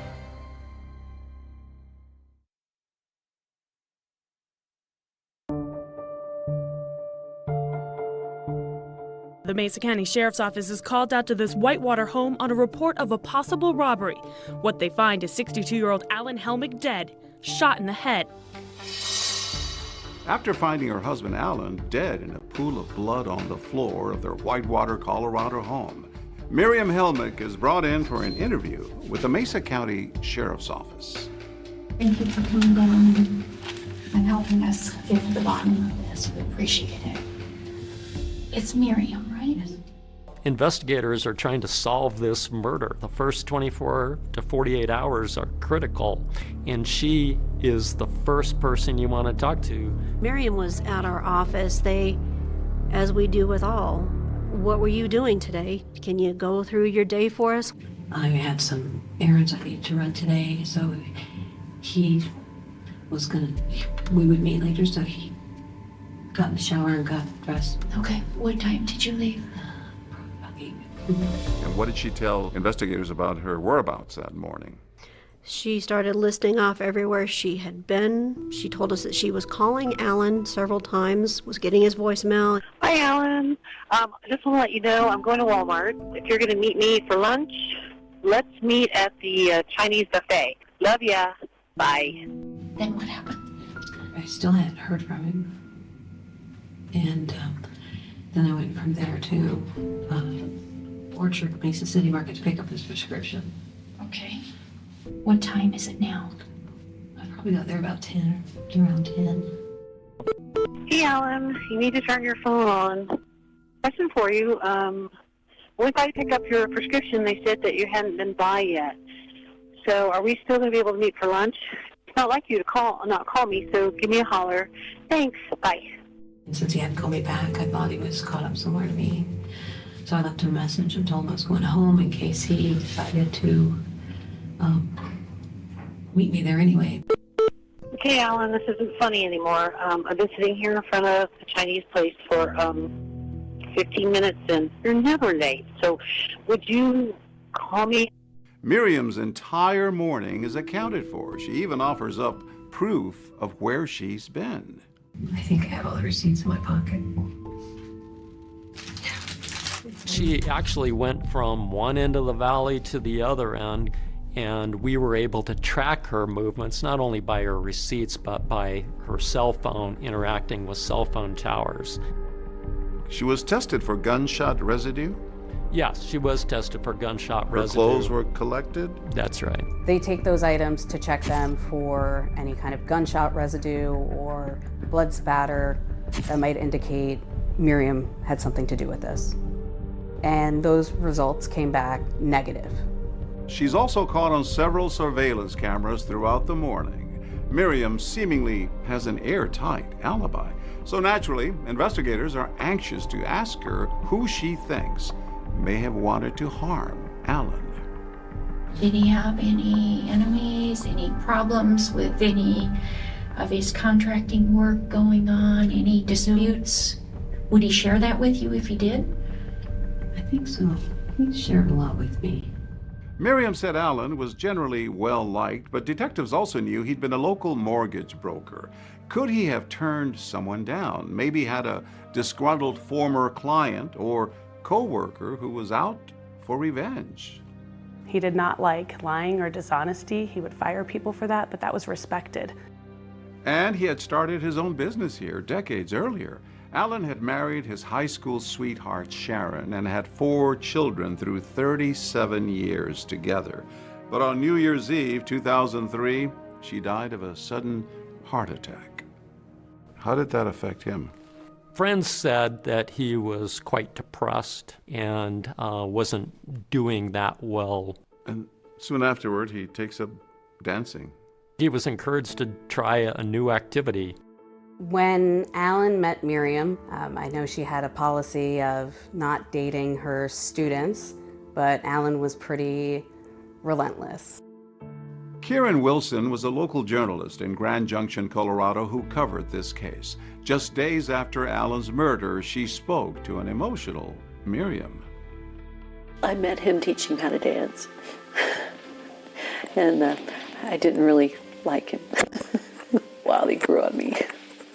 But he was such a gentleman, and he was so sweet, and just love him to death. You know? Miriam had been dealt her own difficult hand in life, having faced not one but 2 unimaginable tragedies back in her home state of Florida. Chris Giles is Miriam's son. Grew up in Jacksonville, mom, dad, a sister. What was it like? It was good. Typical kind of four family. You know, me and my sister were super close. Mom kind of let us to do our things, but it was also there to kind of shepherd everything and help us through. In 2000, Miriam and her first husband, Jack, were devastated when their eldest child, 23-year-old daughter Amy, died suddenly after an accidental overdose. How did the family cope with this, with her death? We didn't really talk about it. After a while, things kind of started going downhill. And Jack just, he kind of, he just could not live without his daughter. They just tore him apart. And then 2 years after your sister dies, tragedy strikes again. Yeah. My dad took his own life, and I woke up to the gunshot. Miriam's husband, Jack, shot himself while he and Miriam were in bed. Mom kind of runs out the door, and she's hysterical, just losing her mind, like a scream I've never heard before in my entire life. That was a dramatic change in your family. Yeah. The loss of father. Yeah, you're trying to figure out how to deal with those things. You got to deal with the pain. You got to deal with the hurt. You know. She turned to dancing after all this. Yeah, it was kind of her escape, where she kind of felt normal. And then your mom decides to move to Colorado. Yes. And not long after is when Alan Helmick walked through the door of the dance studio where Miriam worked. Everybody's really happy for Alan. He seemed real happy. Yeah, another chance at love. Everybody said that her and Alan were kind of a good team for dancing. They were a real couple. So Alan and Miriam decided to build a house together, and they chose the community of Whitewater. The house was set pretty far back from the road, and it was about a 40-acre property. Your mom goes through all this, seemingly happy again, and all of a sudden, this happens. 911, what do you have to have your emergency? My husband is dead. How did you learn that Alan had died? She called me. And told me that he'd been shot. Still kind of another shock to the system. Another loss. Yeah, another loss. So far, investigators don't seem to have much to go on. But about an hour into that police interview, Miriam says something that would raise the eyebrows of any homicide detective. In Delta. And somebody tried to torch our car. So the car actually got torched in Delta? Had Alan's killer made an earlier attempt on his life?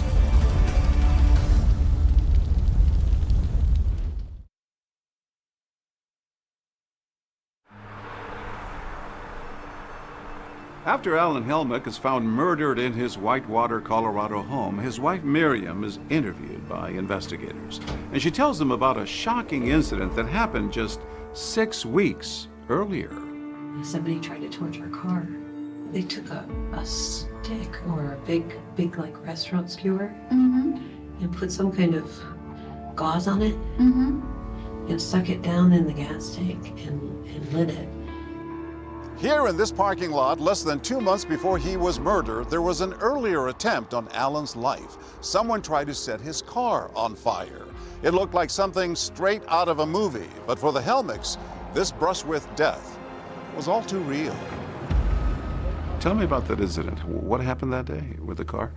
Well, Alan and Miriam had driven to Delta for the closing on their business. They were selling Alan's title company to a purchaser, and they had finished the transaction and had parked out front. Collected a check? And collected a check for over $100,000 for the sale of this business, and got in the car. At that point, Miriam went in to use the restroom. And while she's in the business, the car starts smoking. Alan looked in the mirror and saw that the vehicle was on fire. He got out of the vehicle, went to the back of the car, and a wick was in the gas tank. When Miriam comes out, she hears that Alan's screaming at her to bring her to get a fire extinguisher, that the car is on fire. Upon arrival, we found a vehicle that had a wick in its gas tank and had been set on fire. You ever seen anything like that before? No, I had not seen anything like that. It was pretty obvious someone had tried to start that fire. Correct. So if someone was trying to set the car on fire, it didn't quite work. Correct. The fumes did not ignite, fortunately. Were they able to glean anything else from the crime scene? No security cameras from the surrounding businesses, no video footage whatsoever of what had transpired. The police both questioned Miriam and Alan after the car incident. You have no idea who would do this to you or Alan? No, not at all. I mean, it's just weird. I don't know. We've been hashing it over last night. We can't figure it out. Alan didn't have a lot of enemies, and so who would want to kill Alan in that kind of way by blowing up his car? That was a real mystery. Do you know anyone that would have a problem with you? I do not. Over the years, as active as I was in business in this area, there's going to be some unhappy people because I turn people down on loans from time to time. But I think I was well respected in the savings and loan industry. There are 2 people that have had a problem with me. Okay, who are those 2 people? Alan mentions 2 bankers with whom he had prior dealings, but quickly downplays their potential involvement in the arson. I can't imagine them being vindictive because they're too much exposed. Right. They did stupid things, but they're not stupid people. Investigators will ultimately determine that those bankers are not involved, but they're exploring every avenue, even asking Alan if he thinks it's possible Miriam could have been responsible for the car fire. Oh, God. No, I don't think that. Not at all. That would be terrible. No, why would you do that? So during the interviews with officers, Alan and Miriam had mentioned that Miriam would not hurt Alan or harm him because Alan was worth more to her alive than if he were dead. What would she gain if you died yesterday? What he would get is a mess. She gets nothing that was created prior to the marriage. Alan was convinced that it wasn't Miriam, and if the investigators in Delta had any suspicions of Miriam being involved in this, Alan was the first to defend her and say she wouldn't do this. And besides, what reason would Miriam have for trying to kill Alan? He'd always gone out of his way to make her dreams come true with lavish gifts and gestures. His goal in life was to make me happy, and he took care of me. His favorite saying was, have fun like hell. So anytime he knew I was going shopping or he gave me money or anything like that, he would say, have fun like hell. Alan loved Miriam, and he was always happy to dote on her, buying her lavish gifts like her own dance studio and even a horse training business, always intent on making her lifelong dreams a reality. I met Alan and Miriam Helmick at my farm because they wanted to buy some horses to start a horse breeding operation. It was always her passion to start riding, and Alan was just said, you know, I'm going to give this dream to you. Horse training centers, it's extremely difficult way to make a living. Most of those never pay off. It's a labor of love. You told him it was not a good idea to invest in this horse. No, and I said, it's a good hobby, but it's too expensive. And his desire to open up that dance studio came from where? Oh, it had to be Miriam. You had your concerns about him investing in these things. Oh, I told him, I said, get your head up your ass. Sounds like he really wanted to make Miriam happy. I think so. Alan was always very good with his finances, but with the horse business and the dance business, they were hemorrhaging money. As investigators began digging into Alan's finances, they found that bad business decisions had left him in a serious financial hole. But were his money troubles enough of a reason for someone to want him dead? Or could the murder have been more personal? Does Alan Jr. know where you guys live now? Yes, he's been there. He's my wayward kid because he's sort of a bum. Investigators will soon learn about some long-standing Helmick family tension. He said he shows up when he's not announced, you call the cops.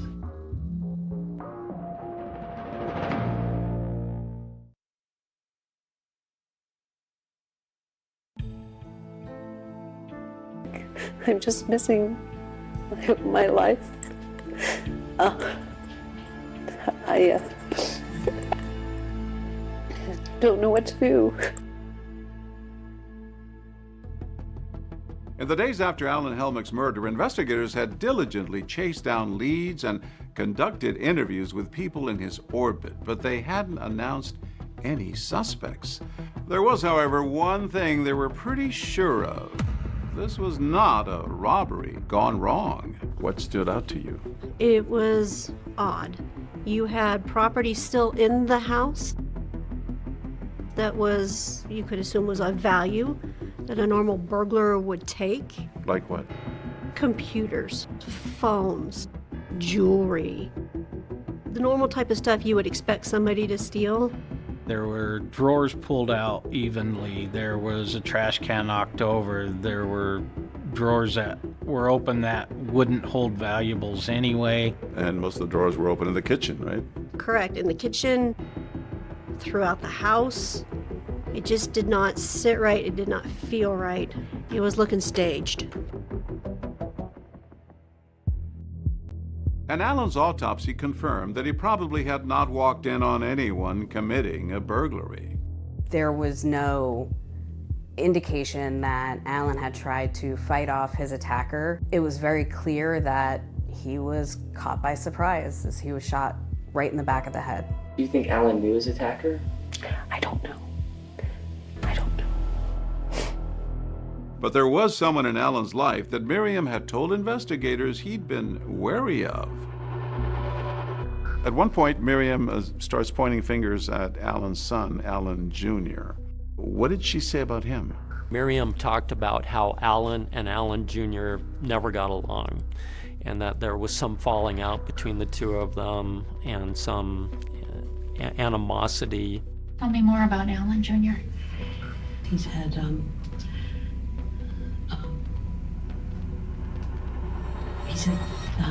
run-ins with the law. What was the relationship between Alan and Alan Jr. 3 to 4 months ago? Same. Same It's distance? been that way for many years.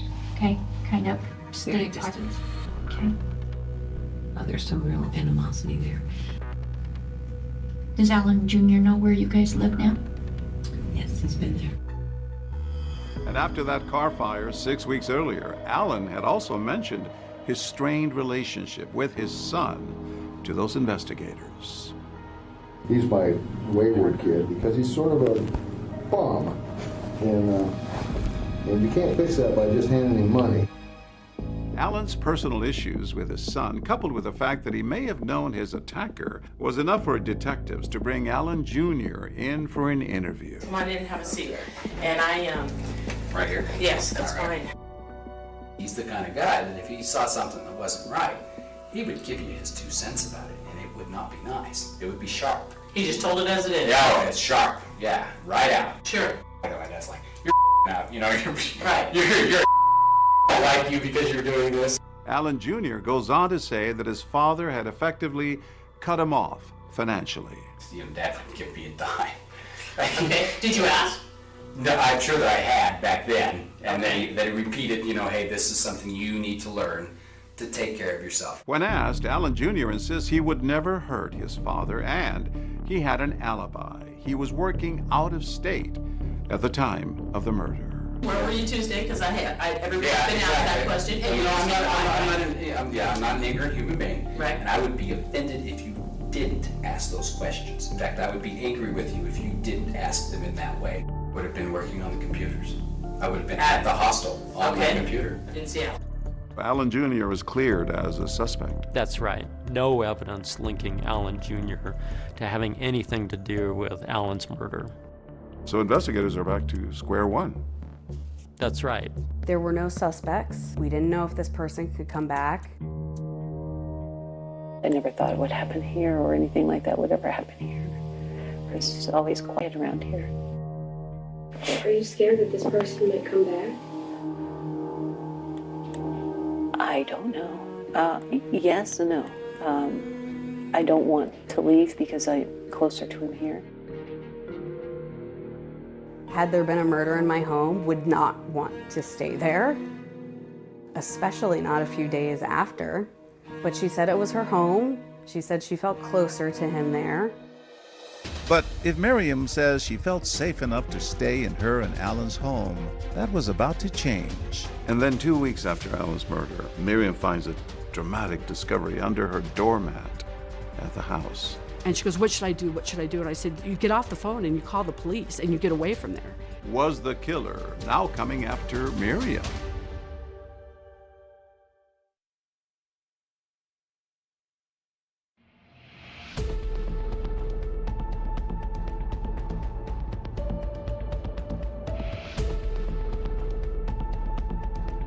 Miriam Helmick came home last Tuesday to find her husband Alan shot and killed. Her quiet Whitewater neighborhood was turned upside down. The baffling murder of businessman Alan Helmick had left a community desperate for answers. Detectives were taking a close look at everyone in Alan's life, even close friends like Ed Benson, who was brought in for an interview. I've known Alan, I don't know, a long time. So you're good friends, I could. Well, is it safe to say you're good friends, or we're friends? I mean, okay. We're not. I mean, yeah, I mean, we're good friends. So. Strange interviews with the sheriff's department, the investigator. You know, you go in and we're friends, but yet we were treated as like suspects. Did you guys ever have any bad blood between you two, or anything like that? Not from my standpoint. Not at all. No. Any enemies that you know of without Alan telling you, or any? Said rumors that, Alan's not a good guy or anything like that? Never. Okay. Never.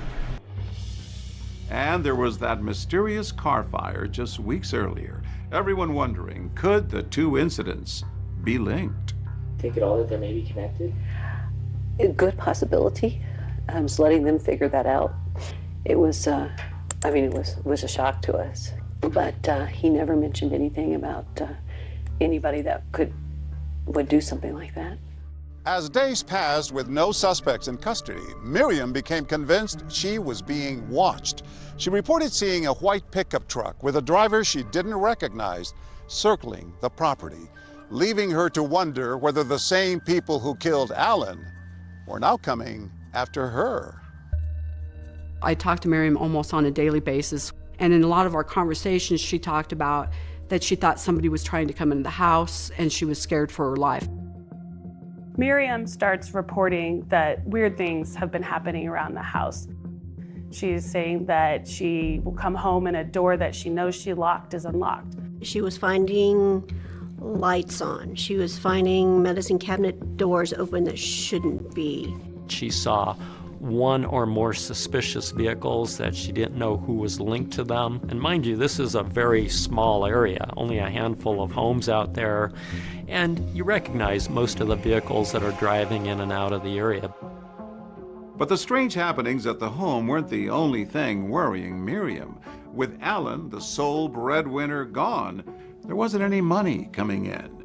During her police interview, Miriam had explained to investigators that they had a prenup. She really didn't have anything without him. She didn't stand to gain a lot. I did not have any legal claim to anything that he owned. Okay. It was pretty cut and dried. Miriam's financial situation was fairly dire. In fact, she started selling off some of the property they had together. She said she had no money, all the money was in Alan's name. So I said, well, let me buy the horses back, I'll pay your debt off to the other trainer. That way it'll give you some money for what you need to live on. And then, as Miriam is struggling to stay financially afloat, an ominous message shows up on her doorstep. She was with her friend Penny. They had just gotten back from shopping. She goes up to her front door and she sees an envelope sticking out from under the mat. And when she opens that envelope, there's a card inside that says, "Alan's first, you're next. Run, run, run." She collapses to the ground, becomes very distraught. Marion calls me and she's frantic. And she goes, what should I do? And I said, well, you need to hang up the phone and call the police and get out of there. I said, because somebody could be there trying to hurt you. The greeting card is turned over by Miriam to her lawyer, who then notifies the police. I was given a copy of the card. It said, "To the grieving widow," in block letters. On the front is a picture of a middle-aged female. And it said, "Insanity, doing the same thing over and over again, expecting a different result." And then inside, Alan spelled A-L-L-E-N. Misspelled. Misspelled. Your was also Y-O-U-R. A grammatical thing, okay. Whoever left it there had cut out the barcode, seemingly in an effort to obfuscate anybody tracing that card, where it was purchased, who purchased it, that sort of thing. It looks like Miriam might be the next target. Maybe there is somebody out there who really wants to kill Miriam as well. After Miriam received the threatening card, she left and she went back to Florida, Jacksonville, Florida, where she's from. She moved in with her son, Chris. How was she coping? Oh, it was not good. You know, there was some brokenness there. I just knew that she was in a bad place. I was trying to help her through that stuff. What did you make of that? I think that's not that abnormal. She didn't have a lot to her name, so she needed to figure out how to live without Alan. Back in Colorado, that bizarre greeting card gives police something they have been desperately searching for: a solid lead. I had actually seen this card before. Just coincidentally, you had seen the card? It's kind of a unique front on a card. It's at this city market that investigators finally get the break they've been waiting for. The person who bought that card with the threatening message from Miriam is caught on surveillance tape here. And just who that person is will take everyone by surprise. You see clear as day. Then a bombshell discovery from decades earlier. The piece of evidence that was really the smoking gun, almost literally, was recovered from that lawn in Delta. What investigators find buried here will crack this case wide open.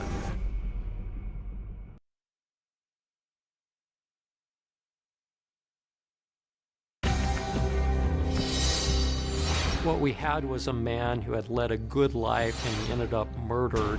I saw Alan on the floor. He was cold and gray. People were in disbelief. People were scared. I held his hand for a few minutes and tried tried to make some sense of it all. Miriam comes home. There's a handwritten note, and it says, "To the grieving widow." Alan's first, you're next. Run, run, run. It looks like Miriam might be the next target. The killer was now after her. You want twists and turns? There's no shortage of that here. I met Miriam on a dating site. She wrote, saw your profile and loved it. She was moving on. Even my girls were like, she's dating already? She's trying to get on with her life in a new state. But another incident with a gun comes to the surface. I heard the shot. Mom kind of runs out the door and she's hysterical, just screaming. Like a scream I've never heard before in my entire life. Could what they find buried in this yard be the smoking gun?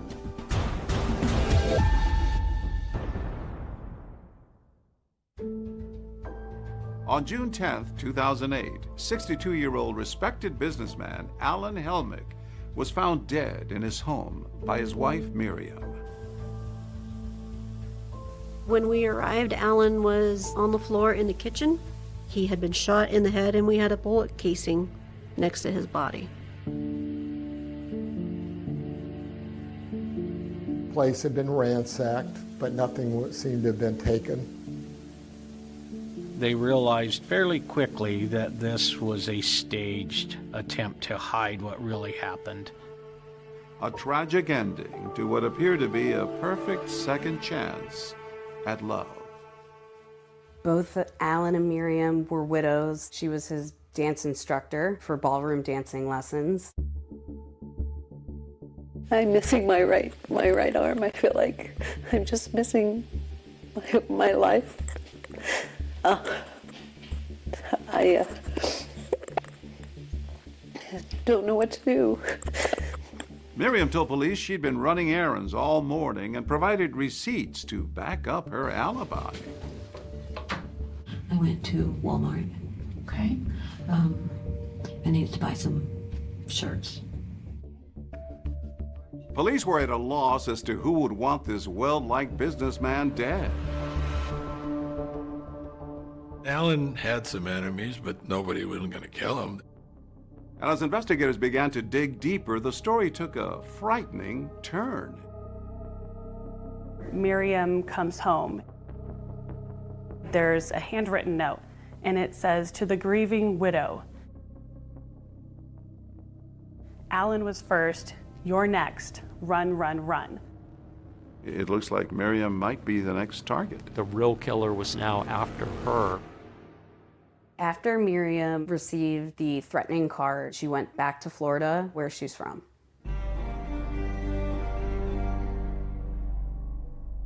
When Miriam came back to Florida, I was so surprised. I just couldn't believe it. She gave me a call, and I got a lot to tell you, she says.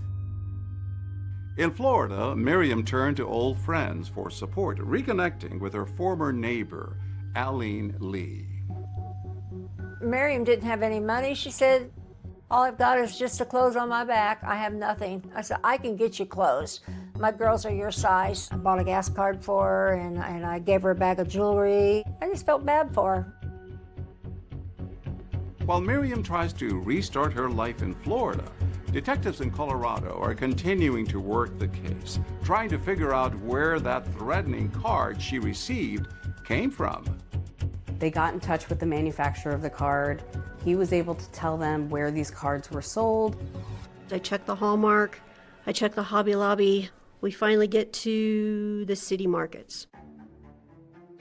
I contacted their loss prevention guy. They found 2 sales. One person paid in cash, didn't know who that person was. The other one was with a credit card. So we had a name, and then he found one more purchase. He called me and he's like, I've got video. That store uses VHS tapes? That particular store was not as up-to-date as their others, and they did use VHS, and they used it over and over and over again. So by the time we got this tape, it was kind of delicate.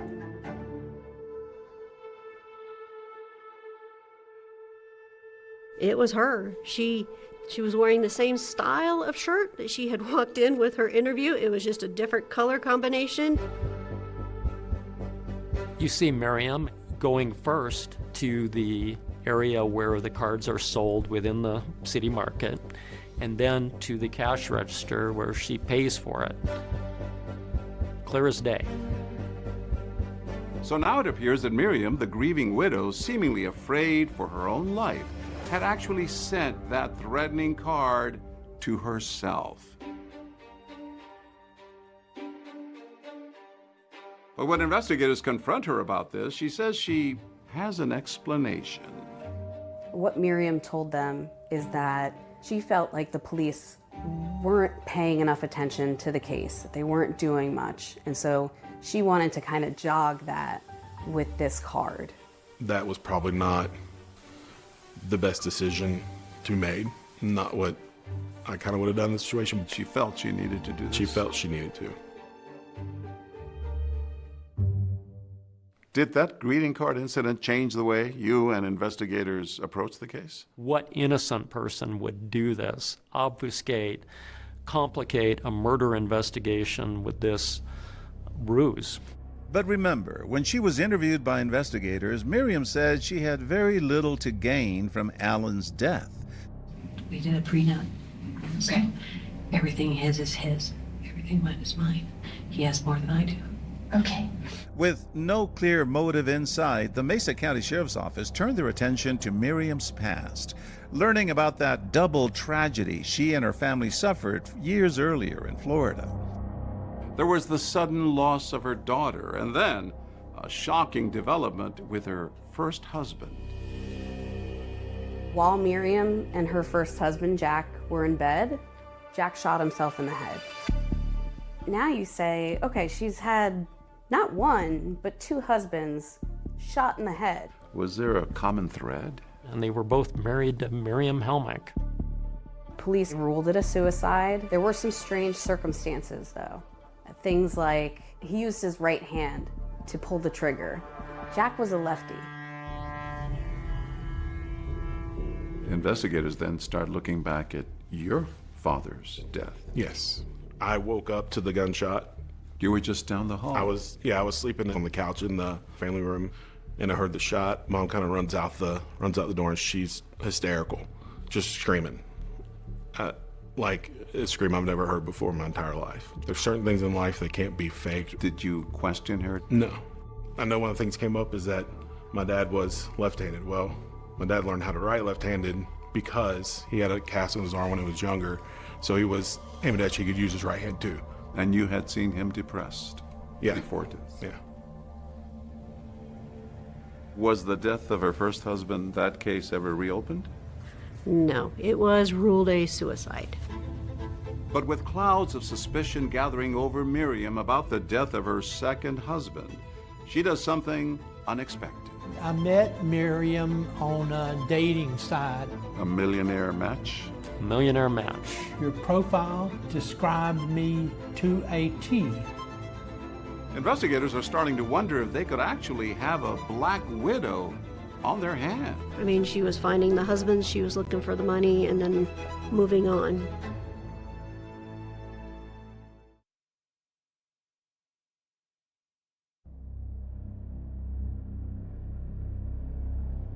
With suspicion now mounting that she may be the person who killed her husband, Alan, Miriam Helmick does something unexpected. She goes looking for love again. Miriam took me to this website for dating men that had a lot of money. I mean, we're talking about very rich. And she picked out this one guy from Orlando. Had a lot in common with her. He liked to dance, and he loved horses, and all this stuff. I met Miriam on a dating site. I owned a dance studio for about 6 or 7 years, and then I had a human resources company for about 20 years. I did very well for myself. Miriam had contacted me first. She wrote, "Saw your profile and loved it. I can dance, any dance, and I'm pretty good at it. Your profile requirement described me complete to a T." She says, I'm going to go down there. I said, you what? I mean, this is just months after Alan had died. Even my girls were like, God, she's dating already? And I said, no. We met at TGI Fridays. She was very talkative, very nice. We hit it off really good, actually. Miriam even opens up about the recent loss of her husband. Miriam had told me that her husband had died of some brain disease. She said that we both felt he was going to die soon anyway, and there was no big deal. We were just waiting for the time. She handled his death very well. I just thought to myself, okay, well, big deal. Miriam may have been trying to move on and put Alan's death behind her, but back in Colorado, investigators are taking a closer look at her, starting with her alibi from the day of Alan's murder. Went to Orchard Mesa Market. I went to Walmart. I think I have all the receipts in my pocket. She was able to pull out the receipts from her pocket of everywhere she had been that morning. Just didn't seem natural to us. To show up at the police interview with a pocket full of receipts, suspicious or just thorough? I would say very odd. That is not a normal thing. Is that really your first thought, to explain where you had gone in great detail and keeping the receipts? What did investigators make of her alibi? Well, they thought it was suspicious, didn't make a lot of sense to them. And investigators weren't the only ones with suspicions about Miriam. M-I-R-I-A-M, Helmick, H-E-L-M-I-C-K. Remember that local reporter who sat down with her after Alan's murder? She couldn't shake the feeling that something was off with her story. Do you have you planned the funeral yet? Oh, it's tomorrow at 10. I start to get a weird feeling as she's talking. I wanted to get back into dressage and decided I should have a dressage horse, so he bought several. It was all about her. And these interviews are really supposed to be about the deceased. His goal in life was to make me happy. He never wanted me to worry about anything or have any problems or anything, and he took care of me, everything. As I was speaking with her, it went from feeling really bad for her to being suspicious. Are you scared that this person might come back? That was it. Yes and no. That's the look. I don't want to leave because I'm closer to him here. She started looking to the side. It's just like when you're talking to somebody and you know that they're lying because of nonverbal cues that they have. When I left that house, I've never scurried away from a place so quickly in my life. I was genuinely scared. And while Miriam is talking to the media, investigators are talking to those closest to Alan. You continue with the investigation. Actually, you interview Alan's children. Yes. Right after Alan passed, we were speaking to the daughters, and they had expressed concerns of an inability to get a hold of their dad. He's been completely out of character, drastically since January. It's odd for my dad. You've seen him change. You've seen him change his character. And maybe not so much see him change his character, but through her, I can't even get to him. He wasn't answering phone calls. He wasn't returning voicemails. Hi, Dad. It's Portia. I hate to bother you so much. I haven't been able to talk to you, so things are piling up. Hey, Miriam. This is Christy. I've been calling my dad for about a week, and I'm not hearing back. And every time I called, Miriam answered. Before then. His phone? Yeah. Okay. His cell phone. Which I thought was weird. He always answered his phone. It appeared that he was being distanced from them. I'm like, well, Dad, is your home phone hooked up? He's like, no. I'm like, well, how does anybody get a hold of you? Well, Miriam doesn't want anybody to bother me. And when they would call Miriam, there was excuses as to oh, I'll have him call you back, or he's not around. She certainly, in the days leading up to his murder, was isolating him from his children. Alan's kids couldn't help but wonder why Miriam seemed to be keeping them from their father in the months leading up to his murder. Could it have been something to do with a sudden decline in his health? Father's never sick. My father's like an ox. And he was, every time I would talk to him, he was sick. And did he say what he was sick from? He didn't know. I don't think he had a clue. But he said he couldn't even stand up. He was so dizzy. The more investigators dig, the more troubling details they uncover, like a gun that seemed to have disappeared from Miriam and Alan's home. One of Alan's children said she specifically remembered seeing a .25 caliber pistol in his sock drawer. They couldn't find that gun after the murder. Police learned of a shooting incident that had happened outside this house decades before. Could what they find buried in this yard be the break they need?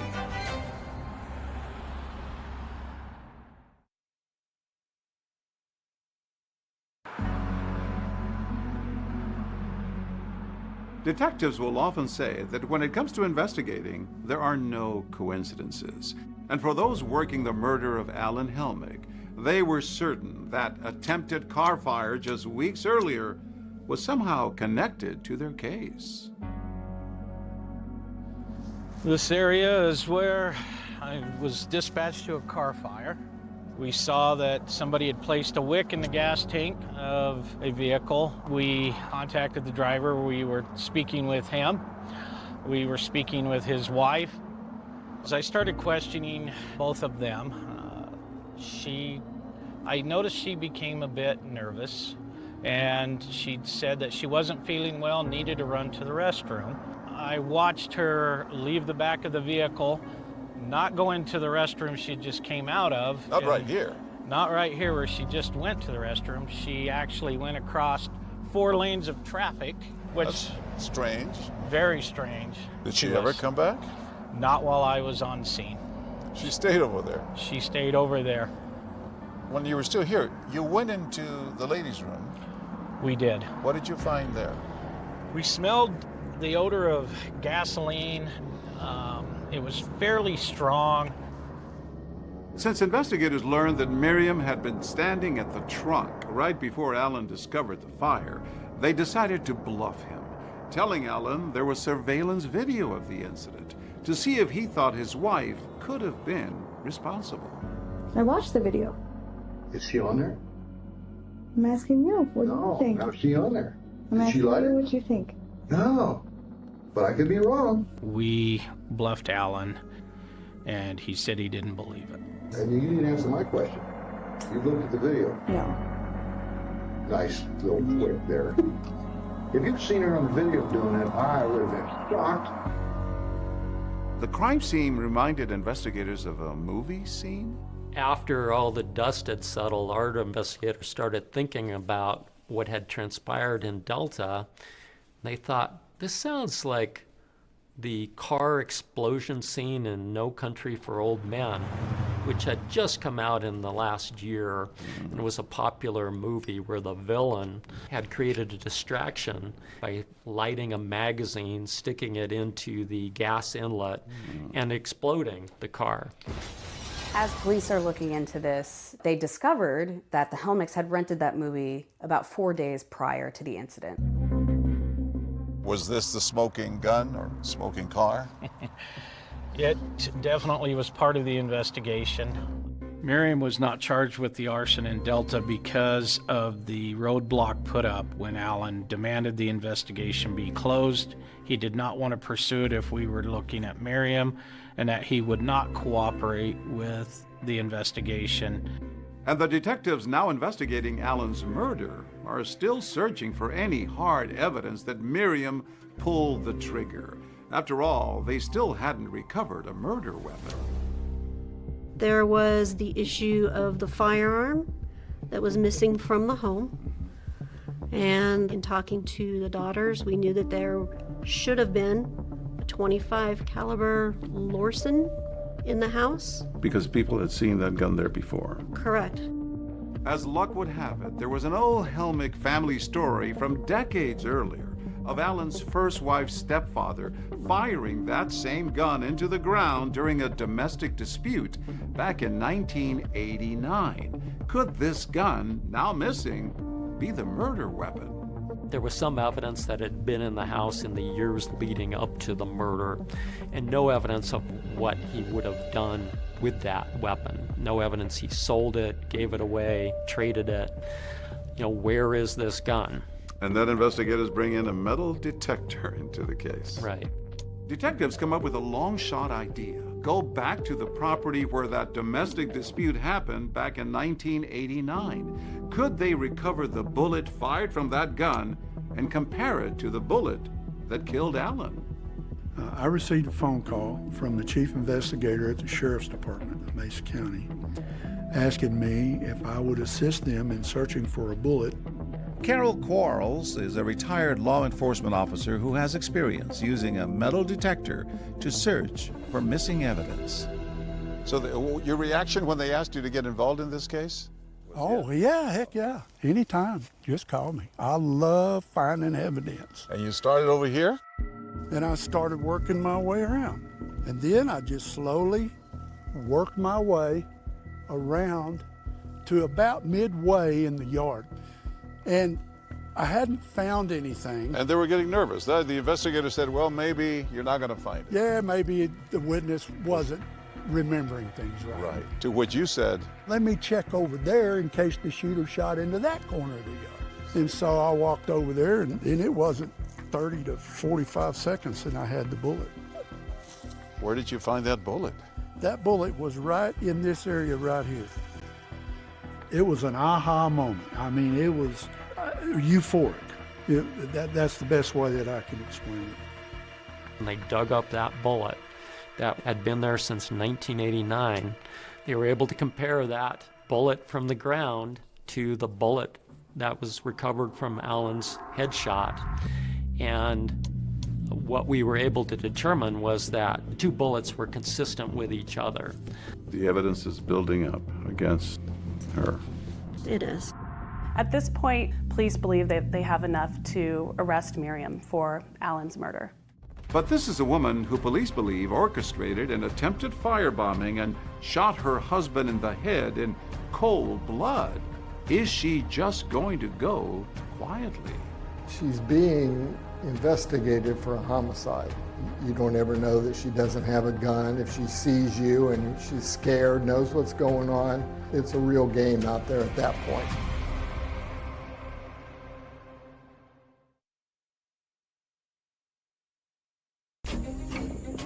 In the fall of 2008, just a few months after Alan Helmick's murder, Miriam was living in Jacksonville, Florida, attempting to move on with her life. But her past in Colorado was about to catch up with her. I was a special agent with the Florida Department of Law Enforcement here in the Jacksonville field office. I got a call from Mesa County Sheriff's detectives, and they were investigating a homicide in Colorado. Did you have an inkling that she might be a suspect? It wasn't kind of until I was driving home one day and the Grand Junction police called me and said, is she living? I was like, yeah, she's with me. I don't know what's going on, but she's there. And we sent 2 investigators down there with an arrest warrant. They handcuffed her and set her right on the ground. She had a blank expression on her face, like a little bit angry looking almost. 6 months after Alan's death, Miriam is charged with first-degree murder, attempted murder for that car fire, and forgery. She pleads not guilty and is extradited from Florida back to Colorado. What we had was a man who had led a good life and he ended up murdered, and there's a need to bring to justice the right person. A year after being arrested and charged, Miriam Helmick goes on trial here at the Mesa County Courthouse. Prosecutors argue that the grieving widow is actually a cold-blooded killer. Miriam Helmick standing trial for the murder of her husband was a huge deal. The courtroom was pretty packed, It was a bit chilling. Miriam did not show a lot of emotion. She didn't look like herself. So why do prosecutors believe Miriam killed Alan? They argue the motive was as age-old as they come: money. Financial motive was the critical part of your argument. There were suspicious bank account activity where it appeared that Miriam had forged multiple checks from Alan's account.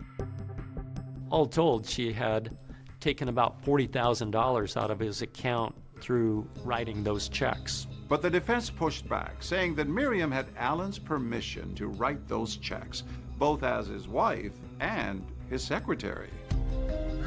Banks had been calling, trying to get a hold of Alan. He wasn't being available to his banker, something that had never happened before. Now there was an urgency. Right. In fact, the banker had reached out to one of Alan's daughters, and that was tension that was building.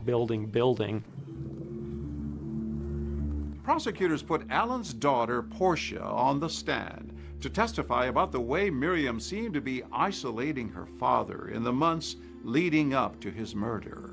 He was much less involved in my life. He was much more distant. Well, I called him, and when I didn't get to his phone, I called Miriam's phone. And when they would call Miriam, there was excuses as to, oh, I'll have him call you back, or he's not around. If Alan was discovering that she had been taking money from him without permission, that was a possible motive. How would he have reacted if he had found it? Everything would have been over. You'd had our attorney on a hotline, and it would have been over. And prosecutors argued that Miriam had tried to kill Alan not once, but twice. The first time in that failed attempt at blowing up his car. They called Miriam's horse breeder and friend, Jerry Yarborough, to the stand. When I went on the stand, I was super scared because I knew my testimony was going to be not so good for Miriam. Jerry told jurors about a conversation she said she had with Miriam after that failed car bombing. She had said that she found out that a car won't explode if it has a full tank of gas. And when she said that, what was her demeanor? She laughed. That catch you off guard? Pretty much. But the defense pointed out that if Miriam was after Alan's money, why would she try to blow up his car while he was holding that large cashier's check he had just received? The piece of evidence that was really the smoking gun, almost literally, was the bullet that was able to be recovered from that lawn in Delta. How pivotal was that in tying Miriam to the crime? That was a nice piece of evidence because we didn't actually find the gun, but we had a story about the gun, how it was seen in the home. Now we have a bullet that roughly matches the bullet that was recovered from Alan. But as Miriam's defense pointed out, roughly matched is not the same as a perfect match. Couldn't prove it beyond a reasonable doubt. Then the defense did something you don't often see at a murder trial. The defense calls Miriam Helmick to the stand. They called Miriam to testify in her own defense. Once you got inside, what did you see? I saw Alan on the floor. I dropped my bags and went to him. He was cold and gray. I held his hand for a few minutes and tried to make some sense of it all. Miriam stayed on that stand for 2 days, denying that she had anything to do with Alan's murder. When prosecutors got their chance to cross-examine her, they pressed her on the infamous run, run, run card that she admitted sending to herself. You were just acting at that time, weren't you? Yes, just briefly. You concocted a complete ruse to lead them on a wild goose chase away from you and towards some phantom killer out there, correct? If they'd actually had contacted me or listened, then maybe I wouldn't have been at that point. That was probably not the best decision to be made, but I think at that point she was probably broken, just emotionally and mentally broken. That video really did undermine Miriam's credibility.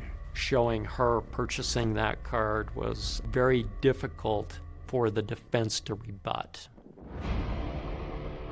After 16 days of testimony, the jury gets the case. They come back with a verdict in 5 hours for a first-degree murder case. You just don't see that. 5 hours was very fast. The verdict, guilty. On all counts. There was a little bit of a sigh of relief. But you thought, good, she's going to get what she has coming. She was sentenced to life without parole. I think that spoke volumes to all of the evidence, circumstantial or not, that was stacked up against her. But Miriam says the jury got it wrong, and she had a lot more to say when we spoke in her first interview since being convicted. Miriam, are you telling me that your husband Alan started the car fire himself? Why would he do that?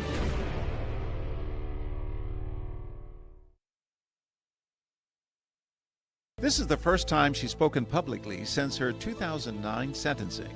I asked Miriam about first meeting Alan back when she was his dance instructor in Grand Junction. And was it love at first sight? Well, not really, no, because I was there trying to work, and but he just never gave up. Let's just put it that way. He was very persistent. Yes, very. And eventually you fell in love with him. Yes. It was kind of hard not to. I mean, he's a very, very kind, very sweet man, and he always had your best interest at heart, usually. Alan's kids say that you were isolating him from them in the months prior to his death. Was that true? No. But he would get really pale during the day, and I would make him rest. And so I would take his phone away where he wouldn't ring so that he could get some rest. Because it seemed like they always called when he was trying to get a nap. Next message. Hey, this is Portia. I'm starting to get a complex here because you guys have never not picked up your phone. Our pathologist, Dr. Kurtzman, indicated there was evidence of advanced heart disease. So if he was not feeling well, it was probably attributable to the heart disease. Prosecutors say that you fraudulently had written about $40,000 in checks on Alan's money that he was about to find out, and that's why you killed him. He could look up online anytime and see what was coming out of his bank account. Nobody stopped him from doing that. So anything that was written with his approval. Did you steal any money from Alan? No, I didn't take anything from him because everything that was put into the bank went into his bank account. None of it came to me. Did you have anything to do with starting that car fire? No, I didn't have any inclination to do it. But I almost believe that he started his own car fire. You mean to tell me that Alan started the car fire himself? Why would he try to do that and possibly hurt himself? Well, I don't think he thought about hurting himself, and it took me a while to wrap my head around that he would possibly do anything like that. Miriam says Alan may have tried to set the car fire for the insurance money. I started to wonder if he did, because as soon as he got his car home, he applied for the insurance on it. It's a claim that's hard to back up, but Alan was adamant with authorities that he did not believe Miriam would ever try to kill him. I had called Alan to advise him that I felt his current wife, Miriam, was trying to kill him.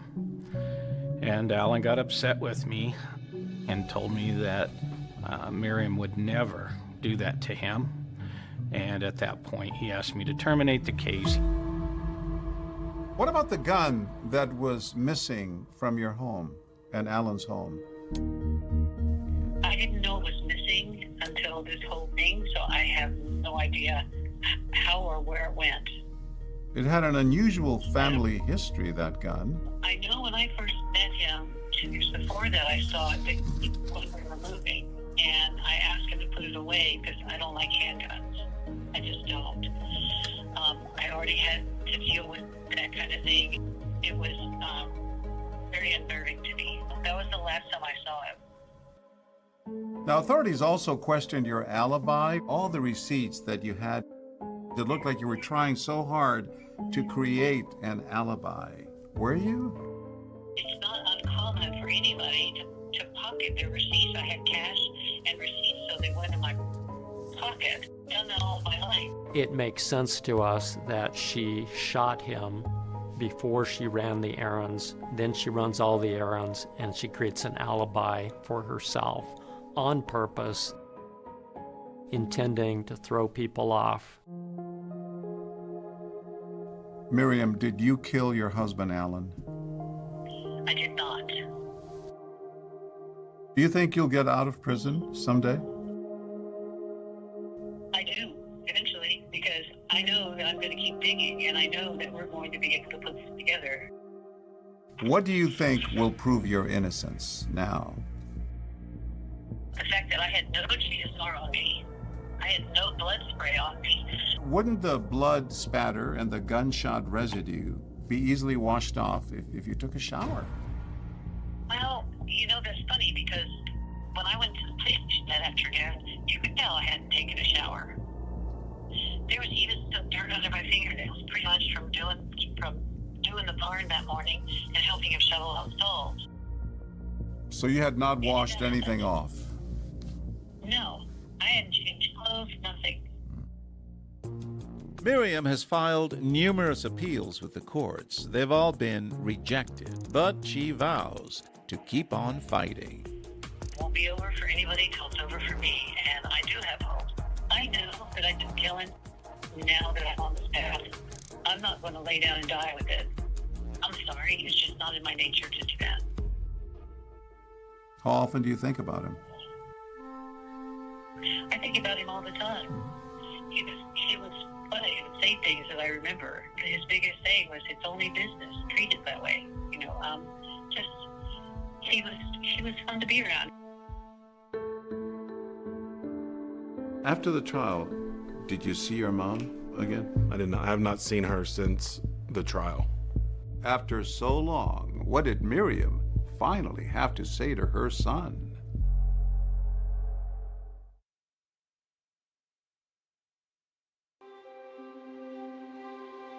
Don't forget, you're gonna put on your jacket too.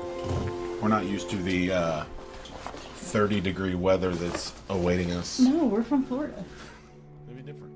This past November, Chris Giles and his wife Kelly flew to Colorado for a much-anticipated visit to see his mom, Miriam, in prison. So she's in the Dimmons Women's Correctional Facility. So it'll be the first time in probably about 15 years that I've seen her. I have not seen her since the trial. Why not? I think for one, I didn't want to have to just see her that way. See her kind of broken and see her in that situation. I was also kind of mad. I was mad that all this had kind of happened. Over the years, one by one, Chris lost his entire family to different forms of tragedy. It's just kind of a whirlwind, and then all of a sudden this happens. That new husband dies, and then she's arrested. Yeah. You're trying to figure out how to deal with those things, and you kind of got to deal with the pain, you got to deal with the hurt. Let's rock and roll.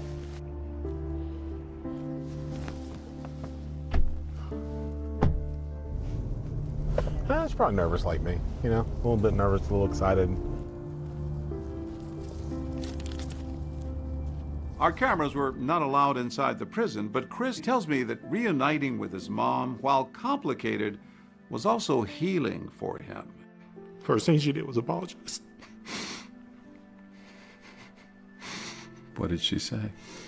As soon as we sat down.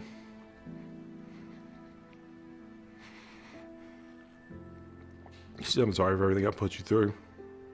She said, I'm sorry that we had to go through this. But still, once we got to the Alan part, she was firm in that she was innocent of all that stuff. And so we just hashed out kind of what had happened. Do you believe your mother had anything to do with Alan's murder? I do not. With your father? I do not, no. Seeing your mom was a big step for you after all these years. Forgiveness is a big thing, you know. It's huge when you can work through that and go, I don't have to forget about it, but I can choose to forgive you for it. But when it comes to Alan's family and friends, there are some things that they say they would rather forget. try not to think about the murder. I more like to think about the fun times that we had with Alan. That's those are good memories. What do you think Alan would have wanted people to remember about him? He was a lot of fun. He's the kind of guy you could, meet and have a drink with and have a good laugh. He treated everybody with fairness and respect and gave a lot of love to those around him. Nobody wanted to hurt him except for his own wife.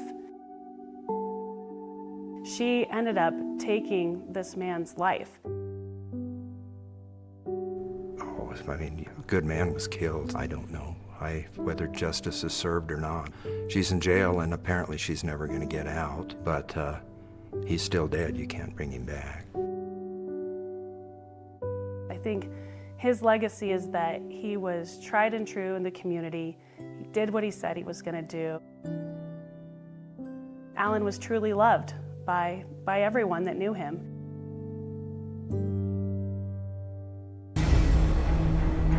He just kept stabbing and stabbing. I remember trying to defend myself like this with my hands, and that's where I got the cuts on my hands. Jason was confronted by the assailant. Someone that came into their apartment had assaulted him and his roommate. Because she was stabbed so many times, you think, this is personal. This is someone who wanted her dead. When you go into her apartment, what is the scene like?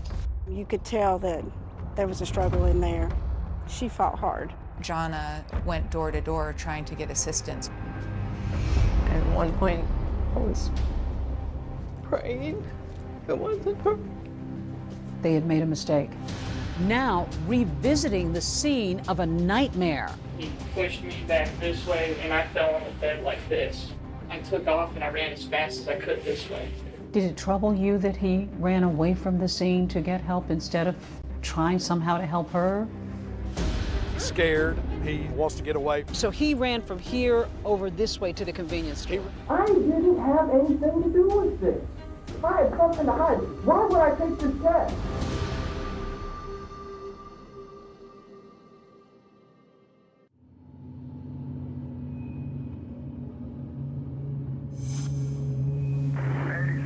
I believe that's next to Warren House, if I'm not mistaken. I'm Officer Dinah Kidd. I work for the Knox County Sheriff's Department. It was around 4:15 a.m. on the night of December 6th. It was real windy that night. We didn't have a lot of calls coming in. We felt like we were wrapping up our night because it was only a couple more hours till we'd get off. 8791. And then we get the dispatch call that says there's a young man that had ran to the Weigels. 1080 with the victim just occurred at Weigels, 328 North Cedar Bluff. Time, stand by for update. It's early morning in December when the clerk inside this convenience store gets a startling visitor. A young man who's bloody, pleading for help. He's barefoot and appears to have been seriously injured.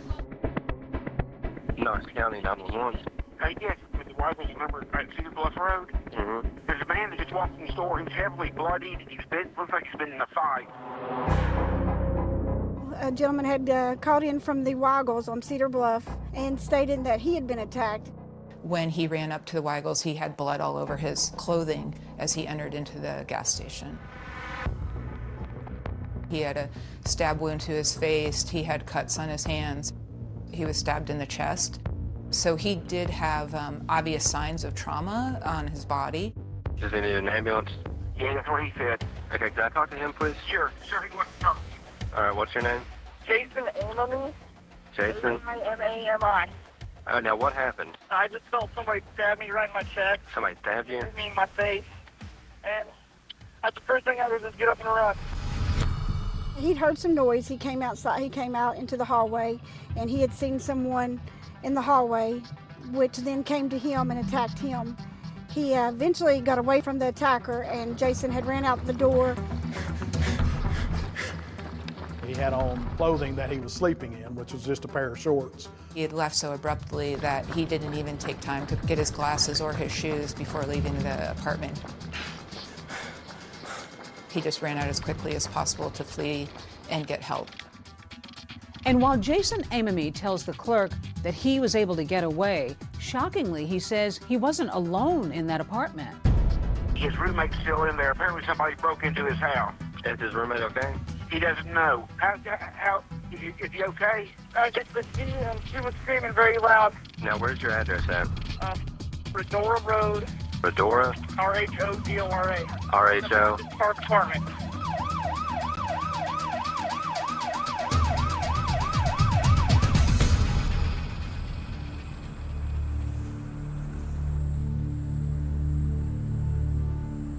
When the call came out, we then went to the apartment complex to check on the girl and kind of see what we could find there.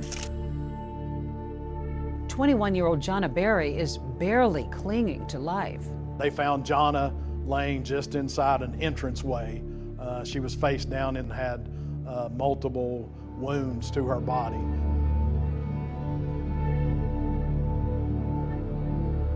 You were one of the first responders here. Yes, ma'am. What do you remember about Jonna Berry? What kind of shape was she in? She was not in good shape. As soon as you opened the door, she was laying in the corridor at the bottom of the steps. Her apartment was at the top of the steps, and she was covered in blood. That it was her hair. She's got beautiful blonde hair, and it stuck with me because at the time I thought she might have red hair because there was so much blood. Just kind of moaning, making a few sounds, but was unable to talk due to her injuries. She did have a very large wound on her neck. She also had multiple stab wounds across her body. Over 25 wounds to her body. It was very obvious that Jonna had been in a fight for her life and that it was a very violent struggle. For me, it was one of the worst crime scenes that I have been involved in since being in law enforcement.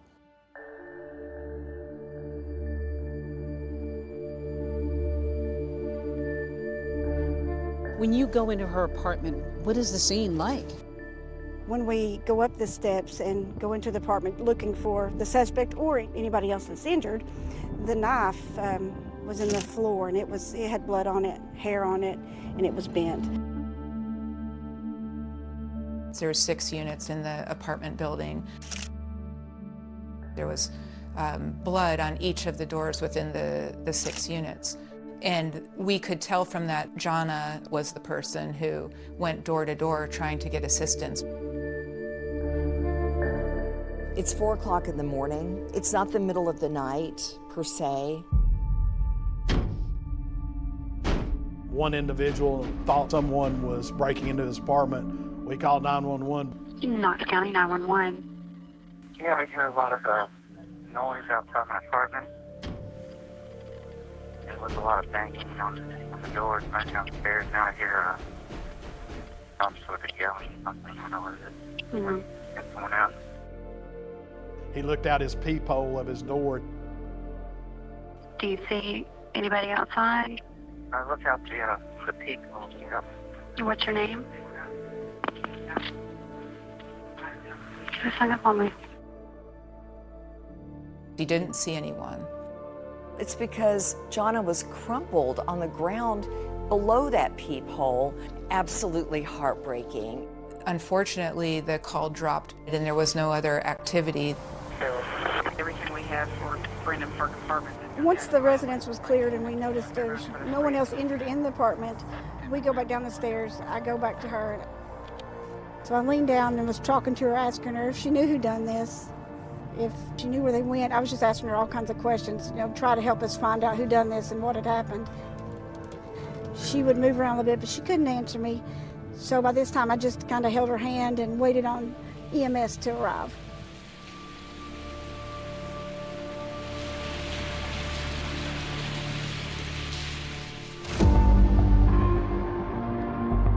That night, 2 young people come face to face with an intruder. Jason manages to escape, but Jonna, who was too injured to speak, did not. We were wondering what led to this horrific tragedy. The attacker has vanished, the motive unknown. Are our children safe? Are we safe? We had no idea who did this.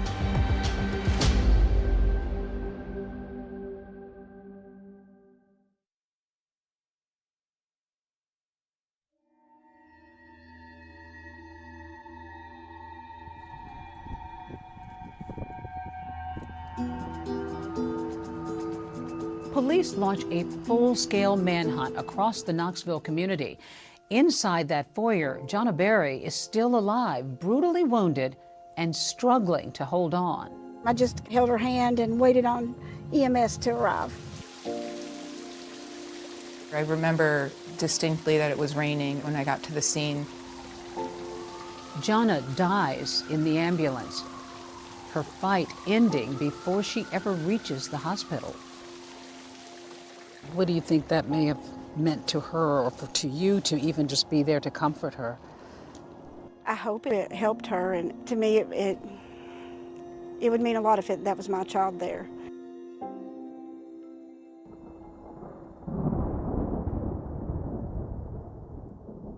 It was 4 a.m. in the morning on December the 6th. We got a phone call from Knoxville UT Hospital. The gentleman on the other end of the phone, he asked to speak to Mike, which was very unusual because nobody called my cell phone and asked to speak with my husband. She handed me the phone, and there was somebody on there said, "Are you Michael Berry?" And I said, "Yes." "Do you have a daughter, Jonna?" And I said, "Yes." Just to let you know, your daughter was murdered. I heard him say, "Jonna's been murdered." And at one point, I was praying. It wasn't her. They had made a mistake. Yeah. My youngest son lived here, so I called him and I said, hysterically, "It's Jonna. Something's happened. You need to get to UT." This had to be a nightmare for everybody. It was. It rained all the way. It was like the angels was just crying. It's just something that you never forget. After nearly 4 hours on the road, Jonna's parents finally make it to the hospital. When we got there, my youngest son was in the parking lot. He said, "It's true, Mama, it's Jonna." Did you have any idea what happened at that moment? No. And the boys identified her body, which was very upsetting to me. She was in bad shape. Yes. I wish that I could spare them the heartache and the memory that they'll have forever. Jonna, smile for the camera, girl. Hey! Jonna. Jonna grew up in a tight-knit family in Bristol, Tennessee. Take me back. Tell me what kind of a little child she was. Jonna was a very happy child. She was very ambitious. She did dance and cheerleading. 2 older brothers. She had 2 older brothers. They were very protective of her. You had a beauty salon, and I imagine she was running around. Yes, she would get a manicure. I polished her little nails. She always wanted makeup on and her hair done. She was my best friend. She was your best friend. She was.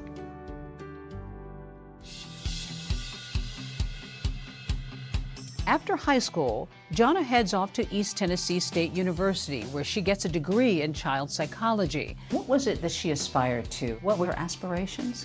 She wanted to devote her life to children. She wanted to help them in any way she could. As Jonna grows older, her dreams for her future grow bigger, and she meets her fiancé, Jason White. Jonna got engaged when she was 20. Kind of young. It was young, but she knew what she wanted and she worked hard to get it. Jonna loves children, and that passion leads her to Knoxville, where she begins working toward a master's degree in child psychology. Most here consider this a safe slice of America, next to the Tennessee River. About 35 miles away, you'll find Dollywood, nestled in the Great Smoky Mountains.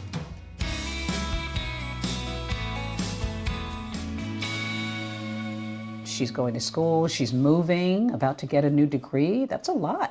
But she was so ambitious. She was constantly on the move. How does she go about finding a place to live? She was in the process of looking for an apartment, but we hadn't found the exact thing, so she stayed with a friend. from college. She rented a bedroom. That friend was Jana's roommate, Jason Amami. I'd known Jason for a couple years prior when she was in college. He was somebody you were familiar with. Yeah, we knew him, and he was a good friend. It was just a temporary thing. Were you at all questioning or concerned about Jason Amami? Jason was stabbed also, but Jana's brothers and her dad wondered why Jason didn't help her. And police have their own questions. They sit down for the first of several interviews with Amami. He was able to explain to us that he woke up in the middle of the night because he heard a scream. Jason knew that Jana did have nightmares, so at first he assumed that she could have just been having a nightmare. But as he got up, he noticed that there was a male figure backing out of Jana's bedroom. Jason was confronted by the assailant. He was stabbed about 6 to 8 times. At that point, Jason didn't hear any more screams for Jana. He wasn't sure if she had escaped the apartment or not. He just ran out as quickly as possible. You have an initial reaction to any attack, and that's going to be fight, flight, freeze. To unravel the mystery of Jana Berry's murder, police zero in on a critical piece of evidence found at the scene. When officers go inside the apartment, they see so much blood, it's everywhere. Then they see a bloody shoe print. A single shoe print soaked in blood. Could this be the clue that unmasks the killer?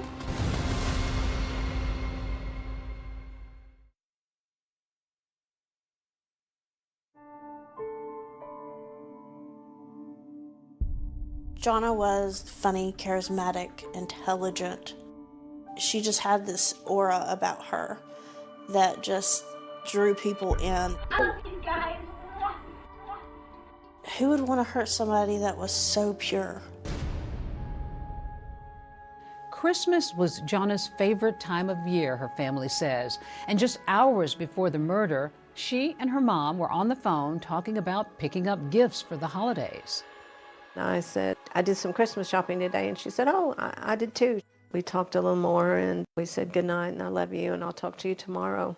The night she died, she had been wrapping Christmas gifts for children. Jana had them separated, you know, in little piles, they said, with the kids' names on them. It just seemed so tragic right before Christmas. Fear gripped the city of Knoxville. A young woman savagely stabbed in her own home and her killer on the loose. 21-year-old Jana Berry and her roommate were stabbed in their Brendan Park apartment. It really left the community feeling unsettled. I'm a news anchor here at WATE in Knoxville, and I have covered the Jana Berry case since the very beginning.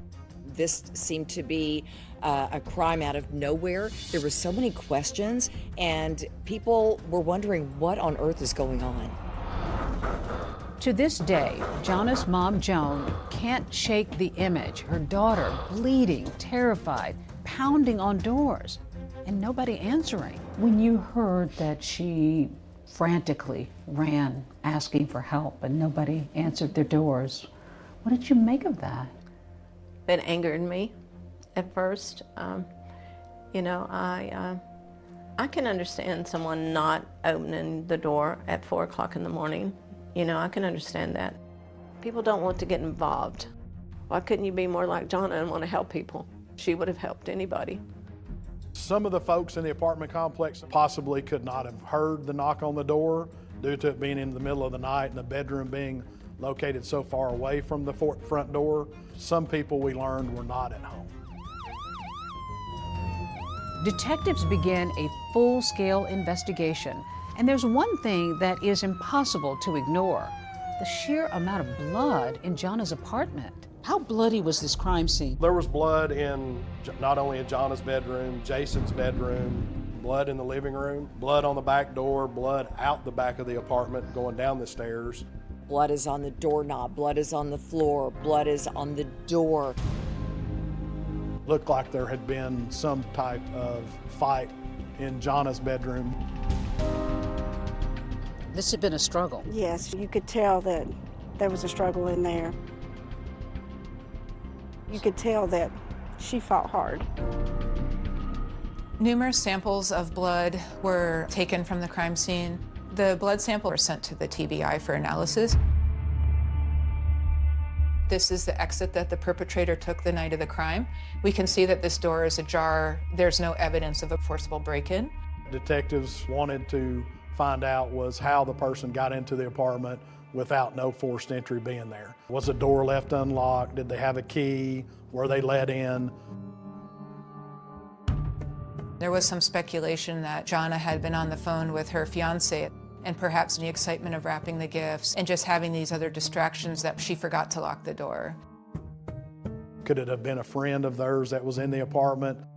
Was it somebody that had gotten upset with Jason or Jonna? So there's a lot of different theories that were being thought about of what could have happened.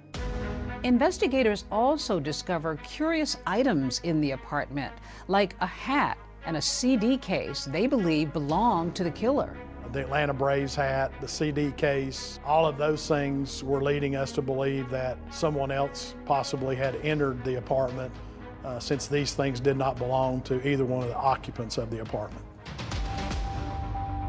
The murder weapon was discovered in the hallway directly outside of Jonna's bedroom. The knife was in the floor and it had blood on it, hair on it, and it was bent. The hair that was found on the knife appeared to be from Jonna. We knew right away that the knife came from inside the home. It was part of a matching set that was from the kitchen. What stood out to me the most about the weapon is how damaged it was. The handle was broken, the blade was bent. I could only assume that it had hit bone, that it was used multiple times, that it was very violent just given the force to break the handle. While the murder weapon reveals a violent struggle, there's a single piece of evidence left on the blade which might point to the hand that held it. There was a partial fingerprint that was found on the knife. There was an unknown DNA that was found on the knife. Now that's got to be important because now that's going to be something that's going to lead you to somebody. Oh yes, very, very important. If we can match a fingerprint or a partial fingerprint to someone, that would help. Our guys photographed it, sent that off to the lab to see if they would be able to get the fingerprint off of there and see if it was in any kind of system or database that they had. But police aren't finished yet. In Jason's room, they discover a piece of cardboard, and on it, a damning piece of evidence. There was a very pronounced shoe print. And what stood out about the shoe print the most is that it was in blood. Detectives also take note of the shocking number of times that Jonna was stabbed. Jonna's autopsy revealed that As far as the hospital goes, that was sort of a dead end. It never produced any kind of information either. Jonna had no enemies. You know, nobody ever expressed being angry with her, or she never had any trouble with anybody. We had no earthly idea of who could have done this. We really focused mostly on her closest circle. The first people that we wanted to clear from Jonna's murder were Jason, the roommate, and Jason, her fiance at the time. The violent nature of the attack, the numerosity of the wounds, all hinted towards some sort of personal relationship that she may have had with somebody. Joan Berry says her daughter met Jason White at a party when they were both students at East Tennessee State University, and the romance moved quickly. We're very fond of Jason. She got engaged at Christmas, and she couldn't wait to show me her ring. She wanted more than anything to be his wife and be a mom and raise a child with him and have them grow old together. She was so excited to marry him. After graduation, Jason moves to Michigan to get his law degree, while Jonna moves to Knoxville to continue her studies. He was in Michigan, and every night she would go to sleep with them talking. And then when she would go to sleep is when he would hang up. In speaking with Jason White, he had explained to us that he talked to Jonna that night. Detectives learned through his cell phone records that his cell phone appeared to be in Michigan the entire time. No, there was no suspicions in my mind. I had never crossed my mind that Jason White ever did that. Very quickly within the investigation, Jason White was cleared as a suspect. Police Police are also interested in talking to the other Jason in Jana's life, her roommate, Jason Amami. So, how are you doing? I am doing good. Police interview Jason the day after he gets out of the hospital, where he was treated for wounds to his chest, face, and hands. Once Jana's fiance was ruled out, all eyes went to her roommate.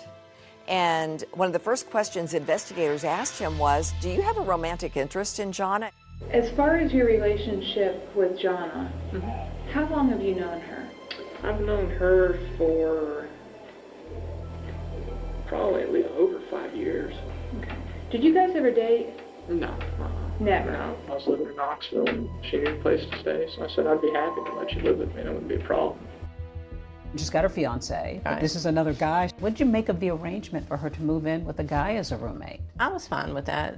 I'd known Jason for a couple of years. He was a boyfriend of one of her good friends too. So, and even her fiance, Jason White, he didn't have a problem with it. He tells Detective Delgado that on the night of the attack, he was watching TV when Jana decides to go to bed. She probably went to sleep about 10:30. I probably went to sleep 12:30 around there. What do you remember after that? I just remember waking up, hearing screams. I looked at my alarm clock. I believe I remember seeing a 4, so probably at 4 a.m. sometime. Jason says it's not the first time he's been awakened by Jana screaming at night. She sleeps very light. She told me when she first moved in, she said, if I wake up and I'm scared or something, just come in and check on me, make sure I'm okay. At first he assumed that she could have just been having a nightmare, but as he got up and he was leaving his room to enter her bedroom, he noticed that there was a male figure. Next thing I remember is I'm on my bed and he's on top of me. I just remember fighting with him. He punched me in my face. I kept telling him, I was like, what do you want? He just kept telling me, shut up, shut up. And then I felt a sharp pain right here, and that's when I knew he had a knife. He grabbed the knife to try to get it away from the individual. He kicked the individual in the growing area. The individual went back against the bedroom wall. He saw an opening that he would be able to get out of the bedroom. At that point, he didn't hear any more screams for Jana. He wasn't sure if she had escaped the apartment or not. But at that point, he just ran out of the apartment as quickly as possible. You ran out of the apartment. Did you take anything with you? I didn't even think about it. What were you wearing? I was wearing blue workout shorts, which I wore to the gym, and a pair of boxers. Okay. And that's all I was wearing. I just ran straight out the door and right across the street. And I was banging on some of the doors at the other complex. Investigators zero in on an important point in Jason's story.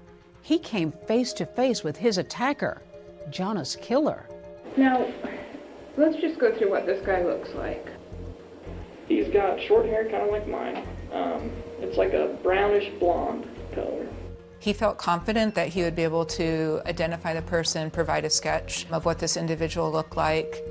This is Tom. Tom, this is Jason. Hey, how's it going? Tom's going to help you with the composite.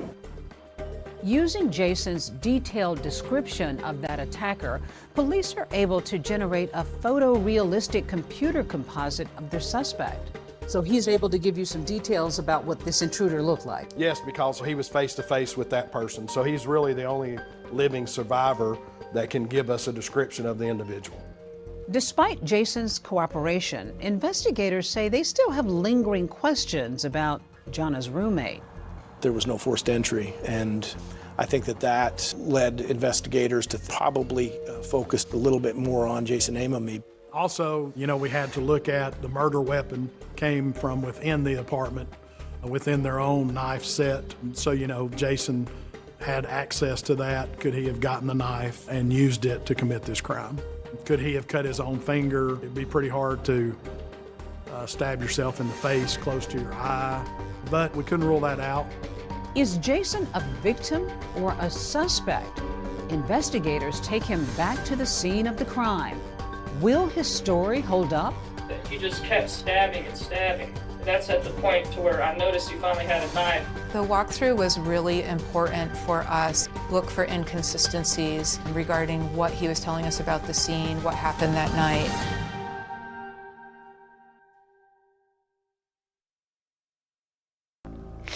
We had no choice. But there's an unexpected guest at the funeral.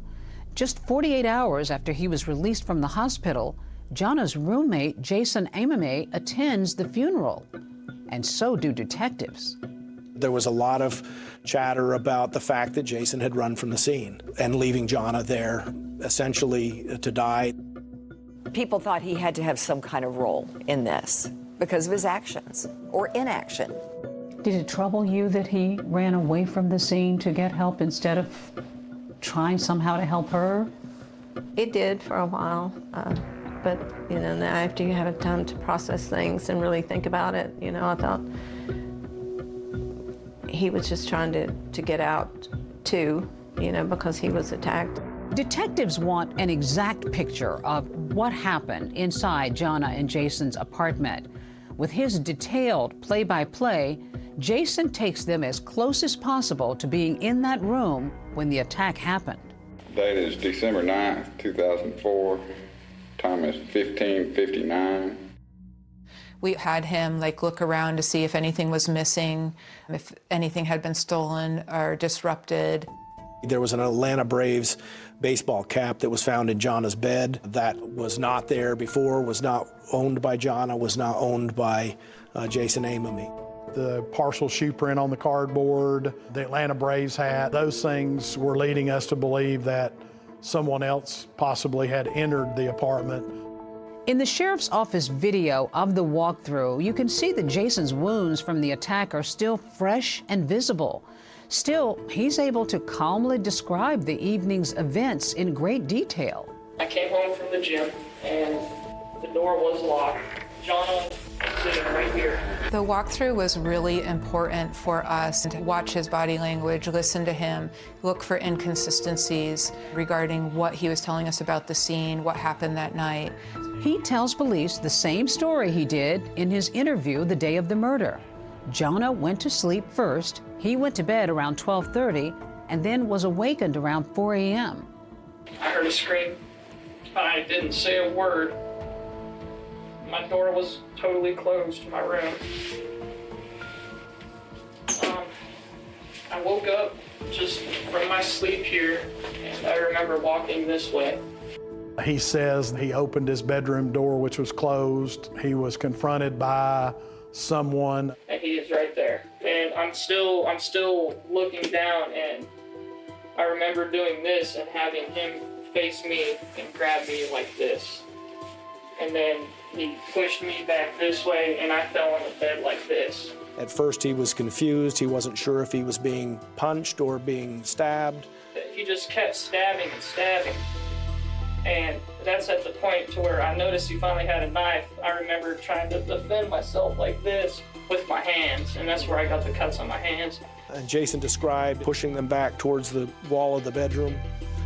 That information was corroborated by blood smear on the drywall. Jason says he no longer heard Jana screaming and didn't know if she had escaped the apartment or not.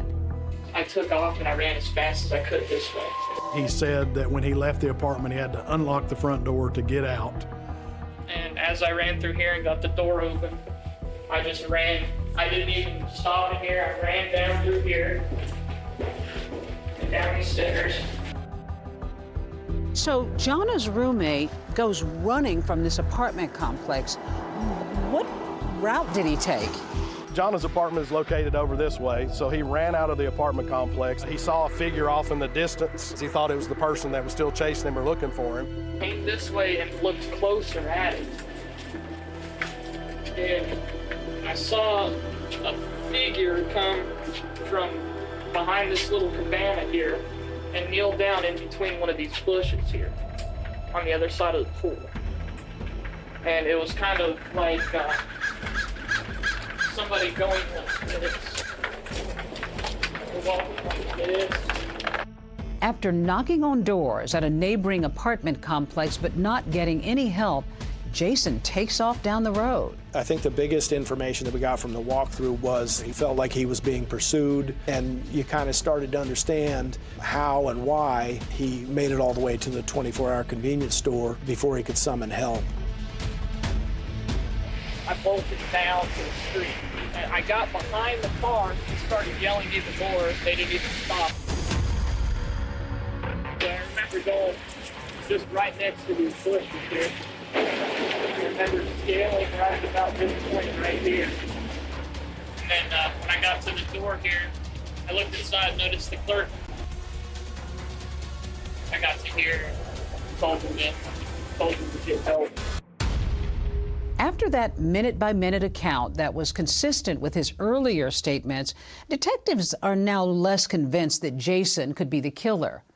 But is he telling the full truth? When Jason was confronted by the polygrapher, he became very upset.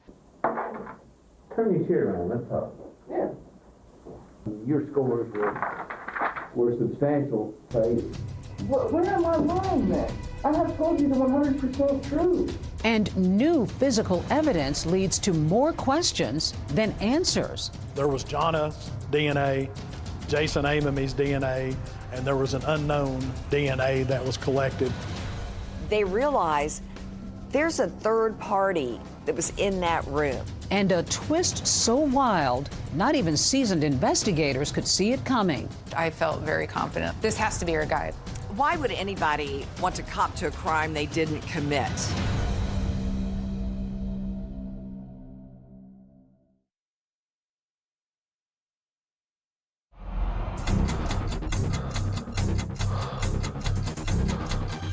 Family still looking to track down a murderer tonight, nearly 3 years after their daughter in UT co-ed is killed in her apartment.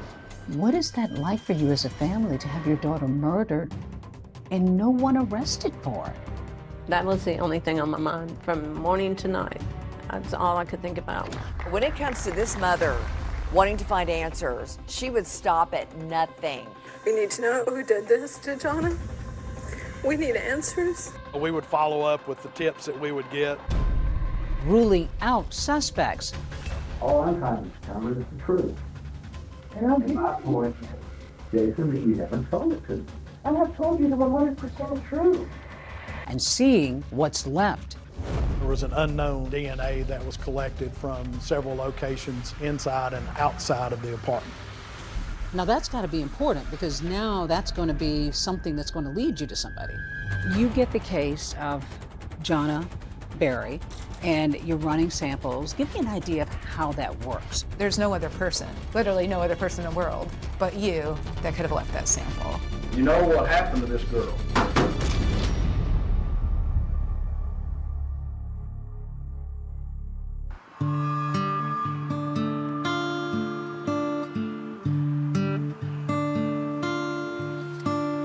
Here in Knoxville, we don't have a murder every day.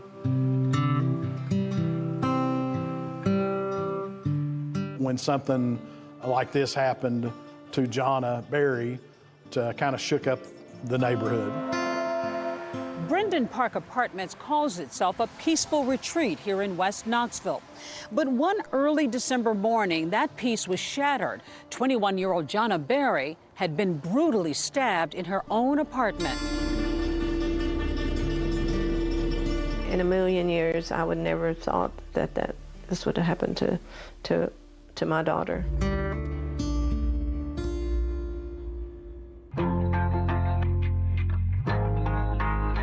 21-year-old Jonna Berry and her roommate were stabbed in their Brendan Park apartment on December 6th. The roommate who survived was able to call police, but Jonna didn't make it, and her killer is still on the loose. Based on the description that Jason gave us, we had a composite sketch made. This is who sheriff's investigators are trying to identify. He's in his 20s, about 5 feet 8 inches tall, 150 pounds. The thing about the composite, it had some really distinguishing features. Kind of almond-shaped eyes, widow's peak, kind of a blunted nose, but a white male.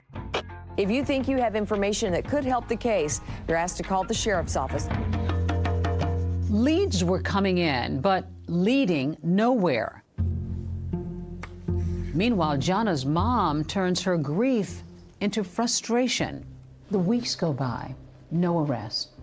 What is that like for you as a family to have your daughter murdered and no one arrested for it? We called every day. We would call the detectives. there was that feeling that detectives and the sheriff's office weren't doing enough, when in reality, they were working this every day. There just weren't any answers. Jonna Berry's family is still upset over a lack of closure.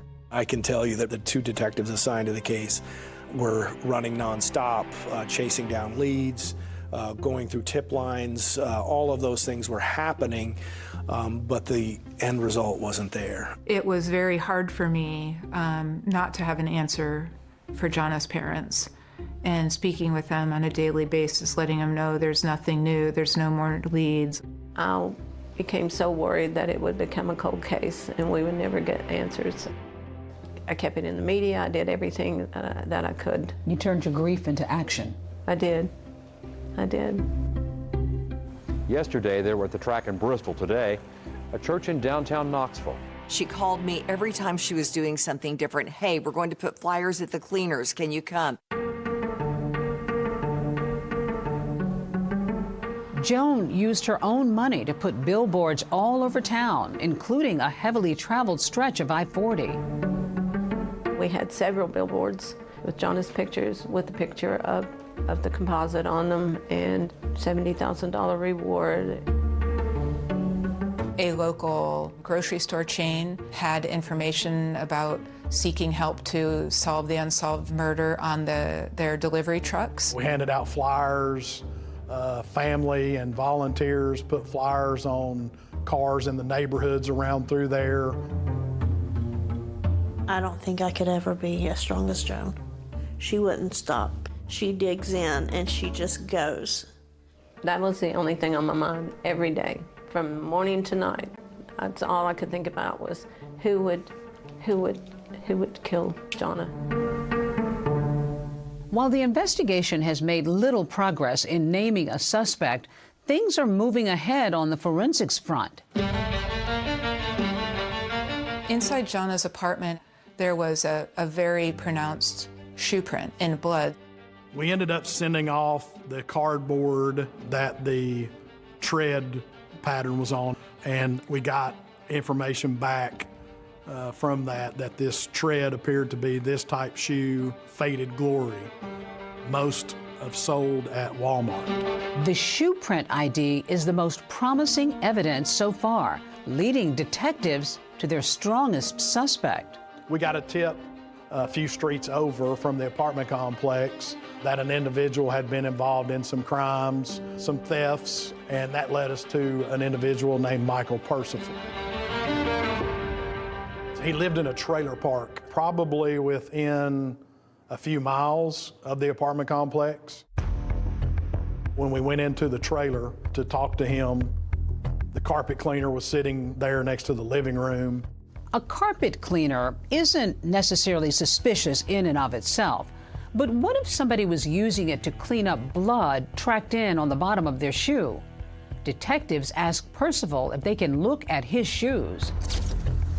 Detective Delgado retrieved the shoes for Michael Percival, and she noticed the tread on those being similar to the tread that were found in the apartment in Jason Amamy's room. She kind of elbowed me and showed me the tread, and we were both kind of like, holy cow, these could really be, the shoes. I saw Captain Hall, and he said, we've got him. He still had the shoes, Kevin. He still had the shoes. Everything looked like it was lining up for us. Michael Percival was the individual responsible for Jonna's death. But does the shoe fit? We can't believe what he's saying. It doesn't make any sense. And there are more questions for Jason Amamy as his patience wears thin. 100%. I have anything to do with this. Calm down. I'm the here. I don't get nothing to do with it. Calm down. I feel like a suspect.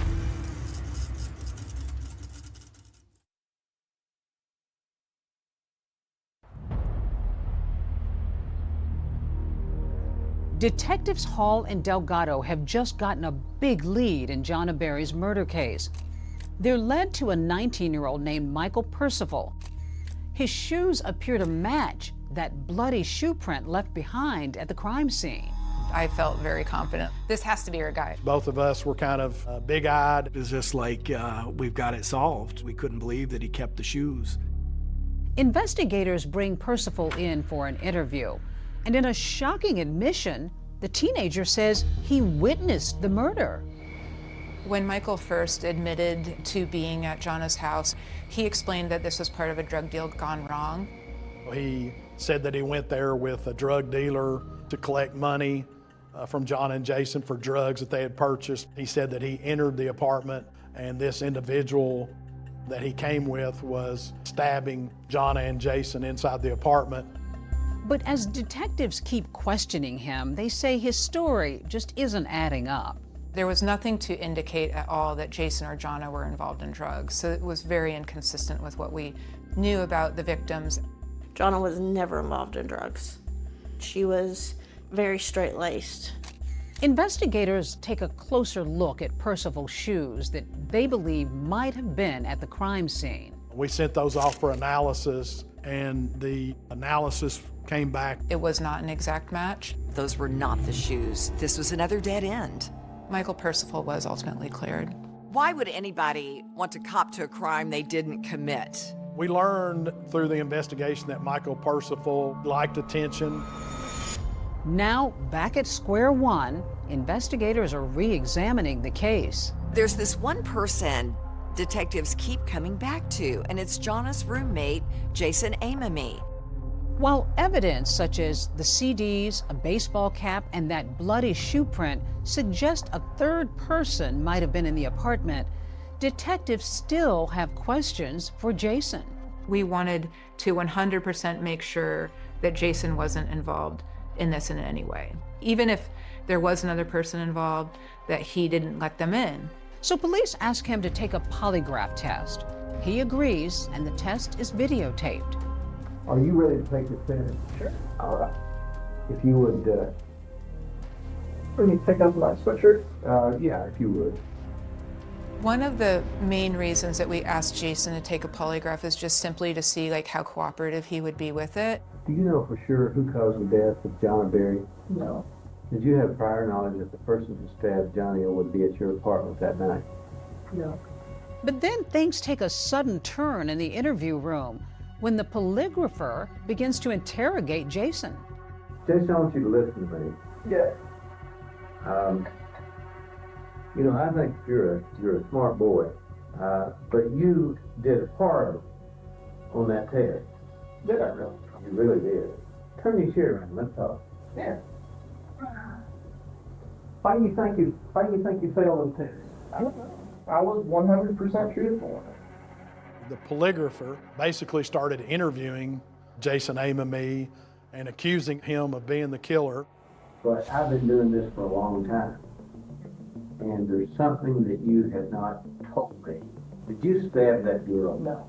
I did not stab her at all. Did you get just angry, perhaps, over something that she said or something that happened there?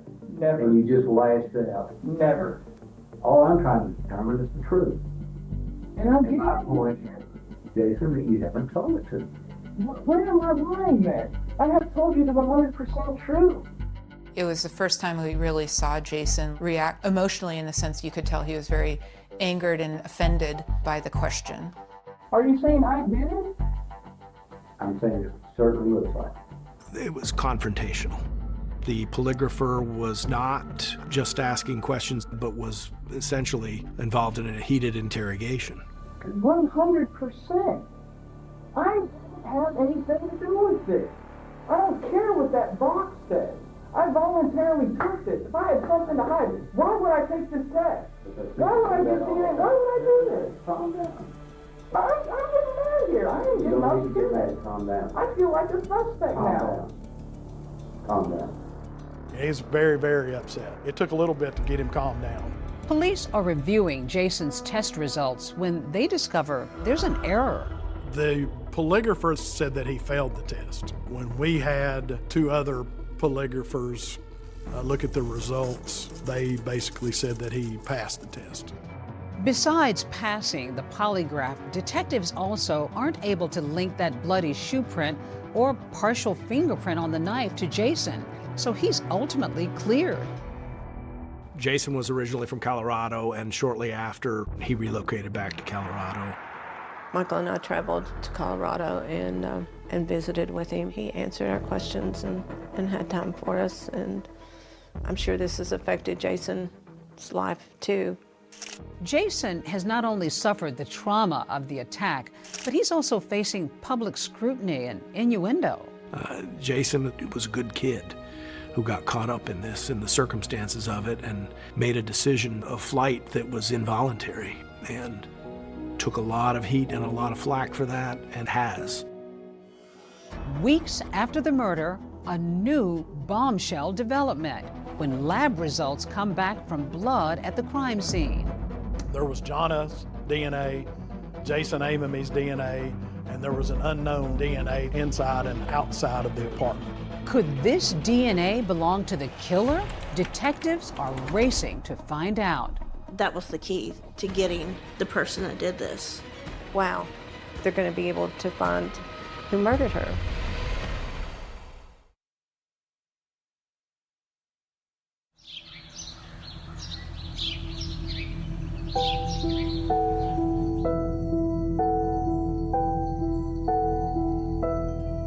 I see memories of Jana everywhere in the house, right? Yes. These are Jana's little baby shoes. They rest here? That's where they stay here all the time, yeah. Even though years have gone by since their daughter's murder, this is my pride and joy. I love this. in nearly every corner of every room, mementos of Jana. This is Jana's room. We call it Jana's room. Jana's room. Still. And I still have her wedding gown. You still have her wedding gown. All these years after later. 20 years. This is it. That's beautiful. This is the dress, her wedding gown. All the beading. Oh, look at the train. Oh. She looked beautiful in it. Yeah, it's 20 years old. She had picked out a wedding band for Jason, and we bought it. So Jana's dad wears the wedding band. He wears it every day. Well, still got it. She worked so hard and did so many things. That was a small gesture. I'm glad that she got to experience being engaged and planning a wedding. Weeks after Jana's murder, investigators still don't have a suspect. But then a break in the case. DNA results have just come in. There were 3 DNA samples found at the scene: Jana's, Jason, and an unknown male perpetrator. The unknown sample, it was found in Jana's bedroom. It was also found in the living room, and it was found on the back door and outside on the back deck. And we know that they exited out the rear of the apartment because the unknown DNA is not only on the back door, but it leads down the back stairwell. We found no unknown DNA on the front door or leading out the front door. Detectives also make a key discovery on the murder weapon. There was an unknown DNA that was found on the knife. The race is now on to find out who the DNA belongs to. We thought they're going to be able to find who murdered her. But after running that unknown DNA through a law enforcement database, investigators get some disappointing news. The DNA comes back to us. There's no one in the system that comes back to. They don't know who it belongs to. It seemed unusual to us that a person would commit a crime with such violence if they didn't have some sort of other violent history. They ran the DNA and no match. No match. While meeting with investigators, Joan learned something else that shocks her. Tennessee doesn't take DNA if you're arrested for a violent crime, only if you're convicted. I was absolutely shocked, and I even said, wow, well, that needs to be changed. And that's exactly what Joan does. For more than 2 years, hoping it might lead to her daughter's killer, she pushes for a new DNA law. I would go to the Capitol and introduce myself and ask them if they would support the DNA law. We're talking about any violent crime such as murder, rape, even robbery. Those people arrested would have to submit their DNA. Joan is a fighter, and she rose up like a phoenix. Jonna Berry was her name, and her parents, Joan is sitting in the back of the chamber here with me today, have been on a crusade. Well, a victory today for family and friends of murdered UT student Jonna Berry. I think this is a very important bill for every citizen in the state of Tennessee. You pushed and pushed, and you got this law passed in Tennessee. You changed the law. Yes, we did. Jonna's law. It is. It's called the Jonna Berry Act. But ironically, even after changing the law, Joan discovers there's still no match with that unknown DNA in her daughter's case. How did you find the strength to keep pushing? And this was the most important thing in the world to me, to find out who murdered Jonna. When it comes to this mother wanting to find answers, she would stop at nothing. To keep her daughter Jonna's name out in the public, Joan goes on national talk shows. Joan, what has it been like all these years? There's no words to explain what we've gone through. She even goes on the Montel Williams show seeking a psychic's help. Really need to know, we need to know who did this to Jonna. We need answers. Heartbroken warrior. That's who Joan is. That was my prayer always, to have an answer. And I believed in my heart that God would answer my prayers. Even if it took a while? Mm-hmm. And one day he said, "What are you worried about? It's gonna be okay." As the investigation into Jonna's murder went on, it really expanded. Thousands of tips came in. We would follow up with the tips that we would get. Every person that we came in contact with, we asked them to voluntarily commit to a DNA sample. We looked into any person that we possibly could, but it was just dead end after dead end. Then, about 2.5 years after Jonna Berry's death, So in this lab, we actually have dual a purpose. forensic scientist makes a key discovery. I said, oh, wow, this might be something. Our chief of detectives called and said that we all needed to get together. He needed to talk to us. And he's like, get here as soon as you can.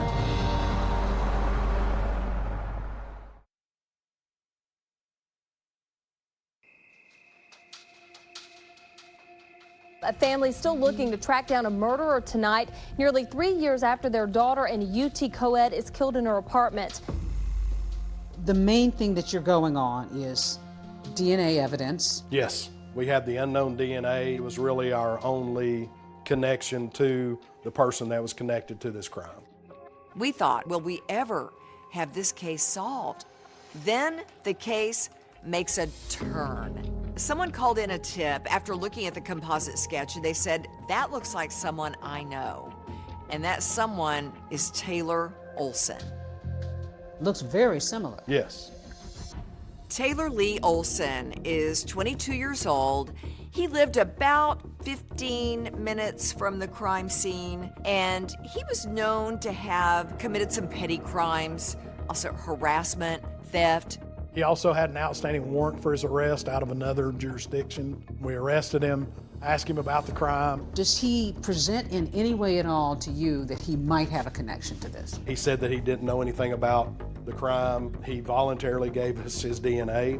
Given that Taylor Olson only had smaller petty crimes, he didn't really fit the profile of who we were looking for. We just thought, hey, you know, this is just another person that looks like the composite sketch.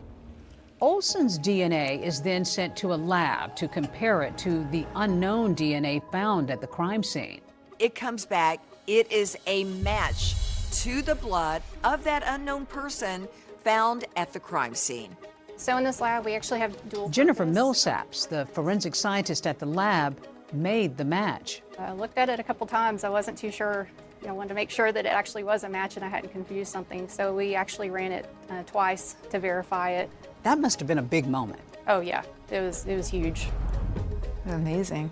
Probably one of the happiest moments of my life. We were all very excited, high-fiving each other, celebrating. Gave Brad a big hug or something because we couldn't believe it finally happened. You get a phone call. There's a match. I couldn't believe what I was hearing, so I said, I want to put you on the speakerphone because I wanted Mike to hear too, because I didn't trust what I was hearing. It was the blessing that God had answered my prayer. So when we come back to town, we learn that Taylor Olson has a couple more outstanding warrants for his arrest, a burglary and a theft. At that time, detectives don't have a warrant to arrest him for murder. So we go into mode of looking for him and trying to locate him on those arrest warrants. He was found, ironically, in the mall where Jonna worked, in the parking lot of the mall. He was inside the trunk of a car. He was trying to hide from the officers. So we took him into custody. You had your suspect. We had a suspect. We wanted to give him an opportunity to explain why his DNA or his blood was found there in the crime scene. What's up, Taylor? How you doing, man? Good. It was very important to us that he didn't have any upfront knowledge that we were going to talk to him about Jonna or the DNA. Do you know why you're here? Pretty much. What for? Guys accused me of breaking into his house and stealing a bunch of steel. Had you ever heard about the Jonna Berry homicide case before? Mm-hmm. So you'd never seen Jonna Berry before? Like, in person? Yeah. No, I never met her. Detectives decide to confront Olson with the DNA evidence. After I sent your sample off to the TBI lab, they got us a report back. It's a match for your DNA being in Jonna Berry's apartment. Is this a joke?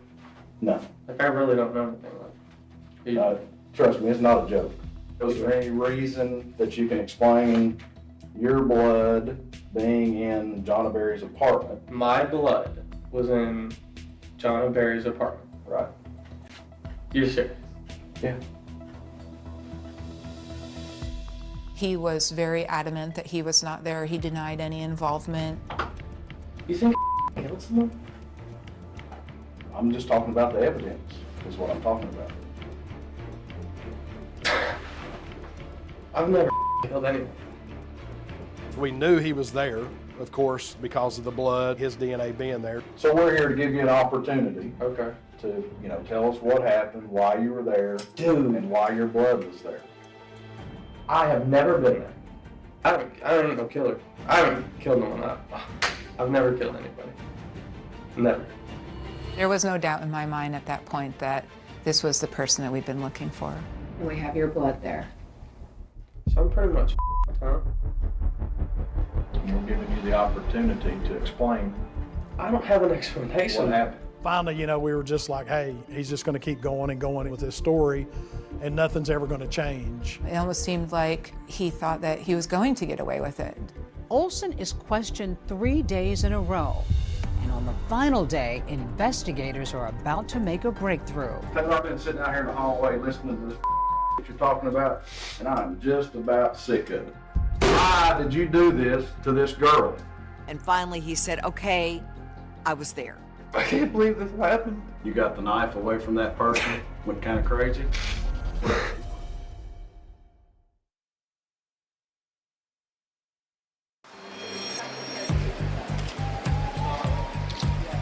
Have a seat now, Sherry. You want both free? Yeah. Okay. This is your opportunity to tell because this is your last chance. Your last chance to get your voice out there. You tell your side of it. We already know her side. On his third day of taped interrogation, Taylor Olson continues to deny any knowledge of Jonna Berry's murder.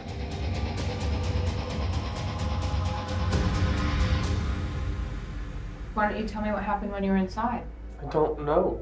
He would just say, I don't have an explanation, don't have an explanation. So finally, we just said, enough's enough. Taylor, I've been sitting out here in the hallway listening to this you're talking about, and I'm just about sick of it. You know what happened to this girl? Look at this. You were there. You know what happened to her. We know you were there. The evidence shows you were there. Why why did you do this to this girl? Huh? Why'd you do that? And that's when you really saw Taylor change. Like once he saw the crime scene photo, this is what happened, this is what you did. Like, you need to talk about this. Finally, with evidence of the crime staring him right in the face, Taylor Olson begins sharing his own account of the night of the murder. I just didn't understand what happened. I just Did you thought have I blood? got too Did you drunk. have blood on you? Were you cut? I don't remember if I was cut. Eventually, more details begin trickling in as Olson says he was out that night with a friend named Noah Cox.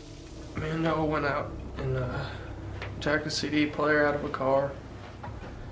And we kind of got lost from each other, and someone came out when we were breaking into cars and yelled at us. Ran off. I don't know where the hell he was. Now, wandering around on his own, Olson says he suddenly found himself outside Jana's apartment. He says he goes up back steps of Jana and Jason Amamy's apartment. I was looking for some keys. And then someone said, "Who are you?" or "What are you doing?" or something. And I was like, chill out. And then I just heard like a yell, and then I just felt the pain. He goes in Jana's bedroom. Jana wakes up. He says they get into a confrontation and she has a knife, stabs him on the arm, fought with her over the knife. She did fight back hard. She fought for her life. That's why the stabbing kept going on and on. You got the knife away from that person and just went kind of crazy? Yeah. I guess they were sleeping with it.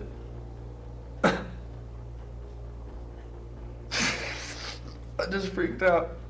As for Jason Amamy, Olson says he had no idea that another person was in the apartment. I didn't even remember anything about the guy until the news said it was 2 people. I didn't realize everyone got hurt like that. Did you just go in there and things just went wrong? I really don't know her, man. I've never met her. There's no reason for him to select that apartment other than the fact that it was the first apartment he came to that had an open door. And Jana, according to her mom, was a stickler for locking the door every night. Nobody knows why the door was unlocked on that night. After nearly 3 years of unanswered questions, with investigators looking at people in Jana's life and complete strangers alike, Olson's confession is startling.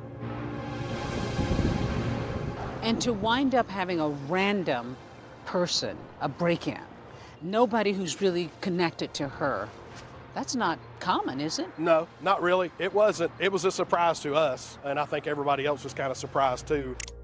Now that Knox County detectives know Taylor Olson's full story, he prepares to tell his mom and sister the truth.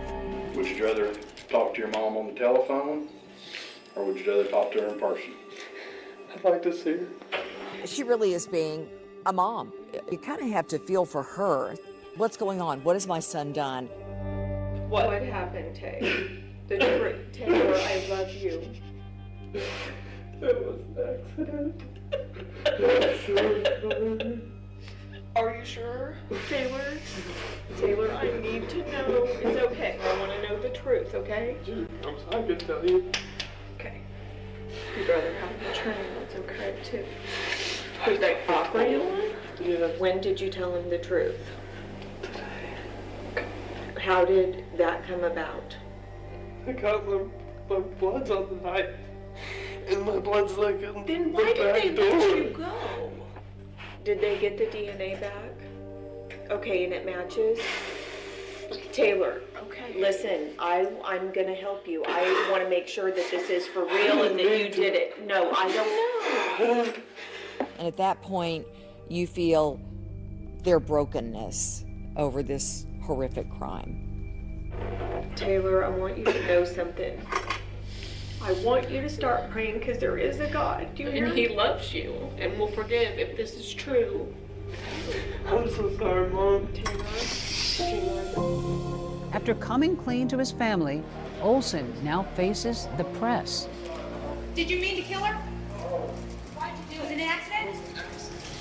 But you stabbed her 26 times. And his look was one of complete surprise, shock, baffled. He told reporters it was an accident. How's that an accident? Accidents happen one time, not 20 plus. No, that angered me that it was an accident. Well, after 33 months of wondering and waiting, Jonna Berry's parents finally came face to face with the man charged with killing their daughter. 22-year-old Taylor Olson, he's facing 7 counts, including first-degree murder. But just as Taylor Olson is about to go on trial, he does something that utterly rocks everyone involved in the case. You finally are getting to court, and then you get shocking news.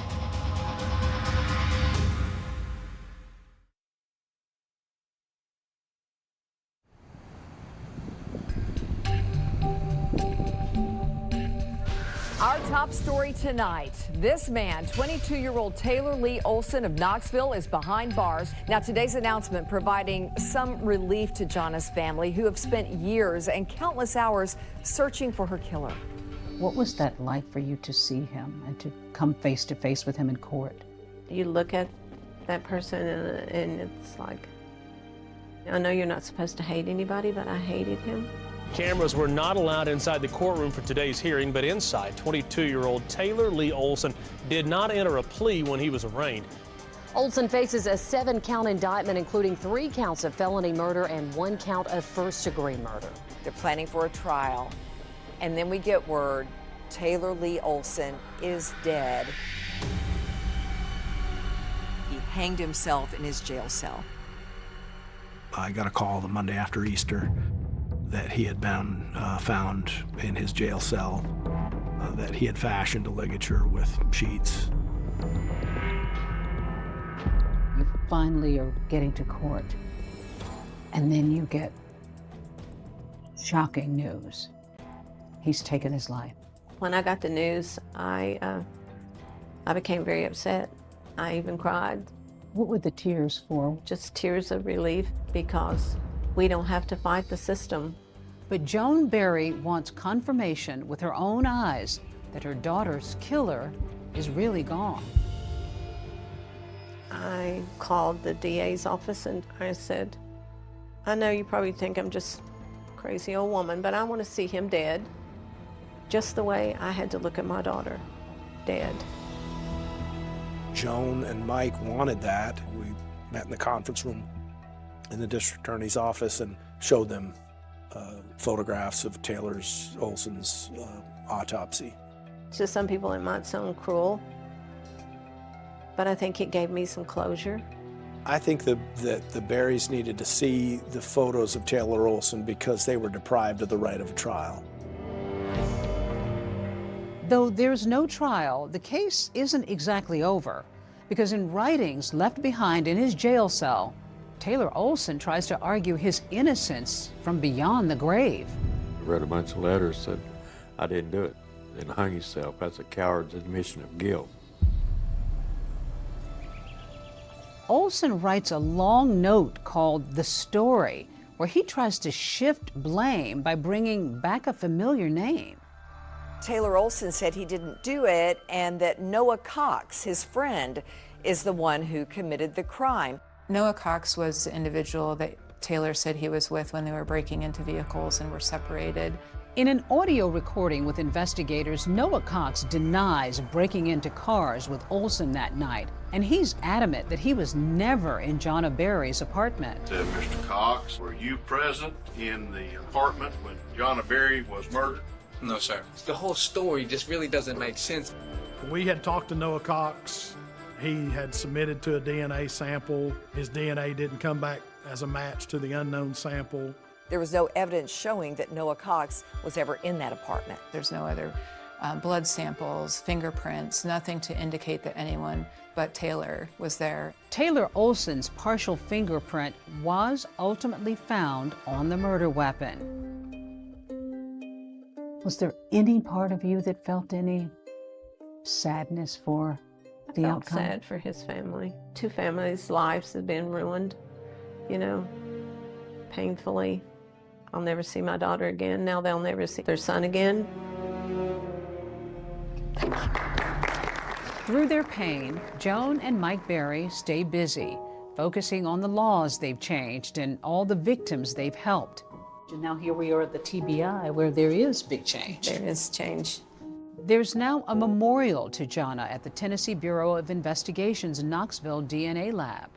Long after we're gone, she'll still be helping others. To be able to have made that kind of change in a state law, that must be gratifying, even in the midst of your heartbreak. It is very gratifying, but it's also sad that this had to happen to my daughter. And when Joan and Mike aren't tirelessly fighting for victims' rights, every senator vote on the bill. Every senator vote has every senator voted. You do remember that one? August the 26th or 21st birthday. they take time to savor the bright, wonderful memories their daughter left behind, including a note written to each of them on her high school graduation day. I still have the letter, so I'd like to read it to you, and it says, "Dear Mom, I want to thank you for being my mom. You have always been the one I could turn to, no matter what. The only true friend that I've ever had. I only hope that someday that I'll be a mom as good as you are. I hope that I have made you proud, and I hope I will continue to make you proud in the future. I love you, your daughter, Jonna." I love you guys. She loved life. You know, I can still see her in her little red convertible with the top down and her ponytail blowing in the wind. Jonna, smile to the camera, girl. Jonna's dead, but she's not dead in my heart. I plant flowers in her memory. Sometimes I'm outside, I think butterflies remind me of her. So she's still with you? She is.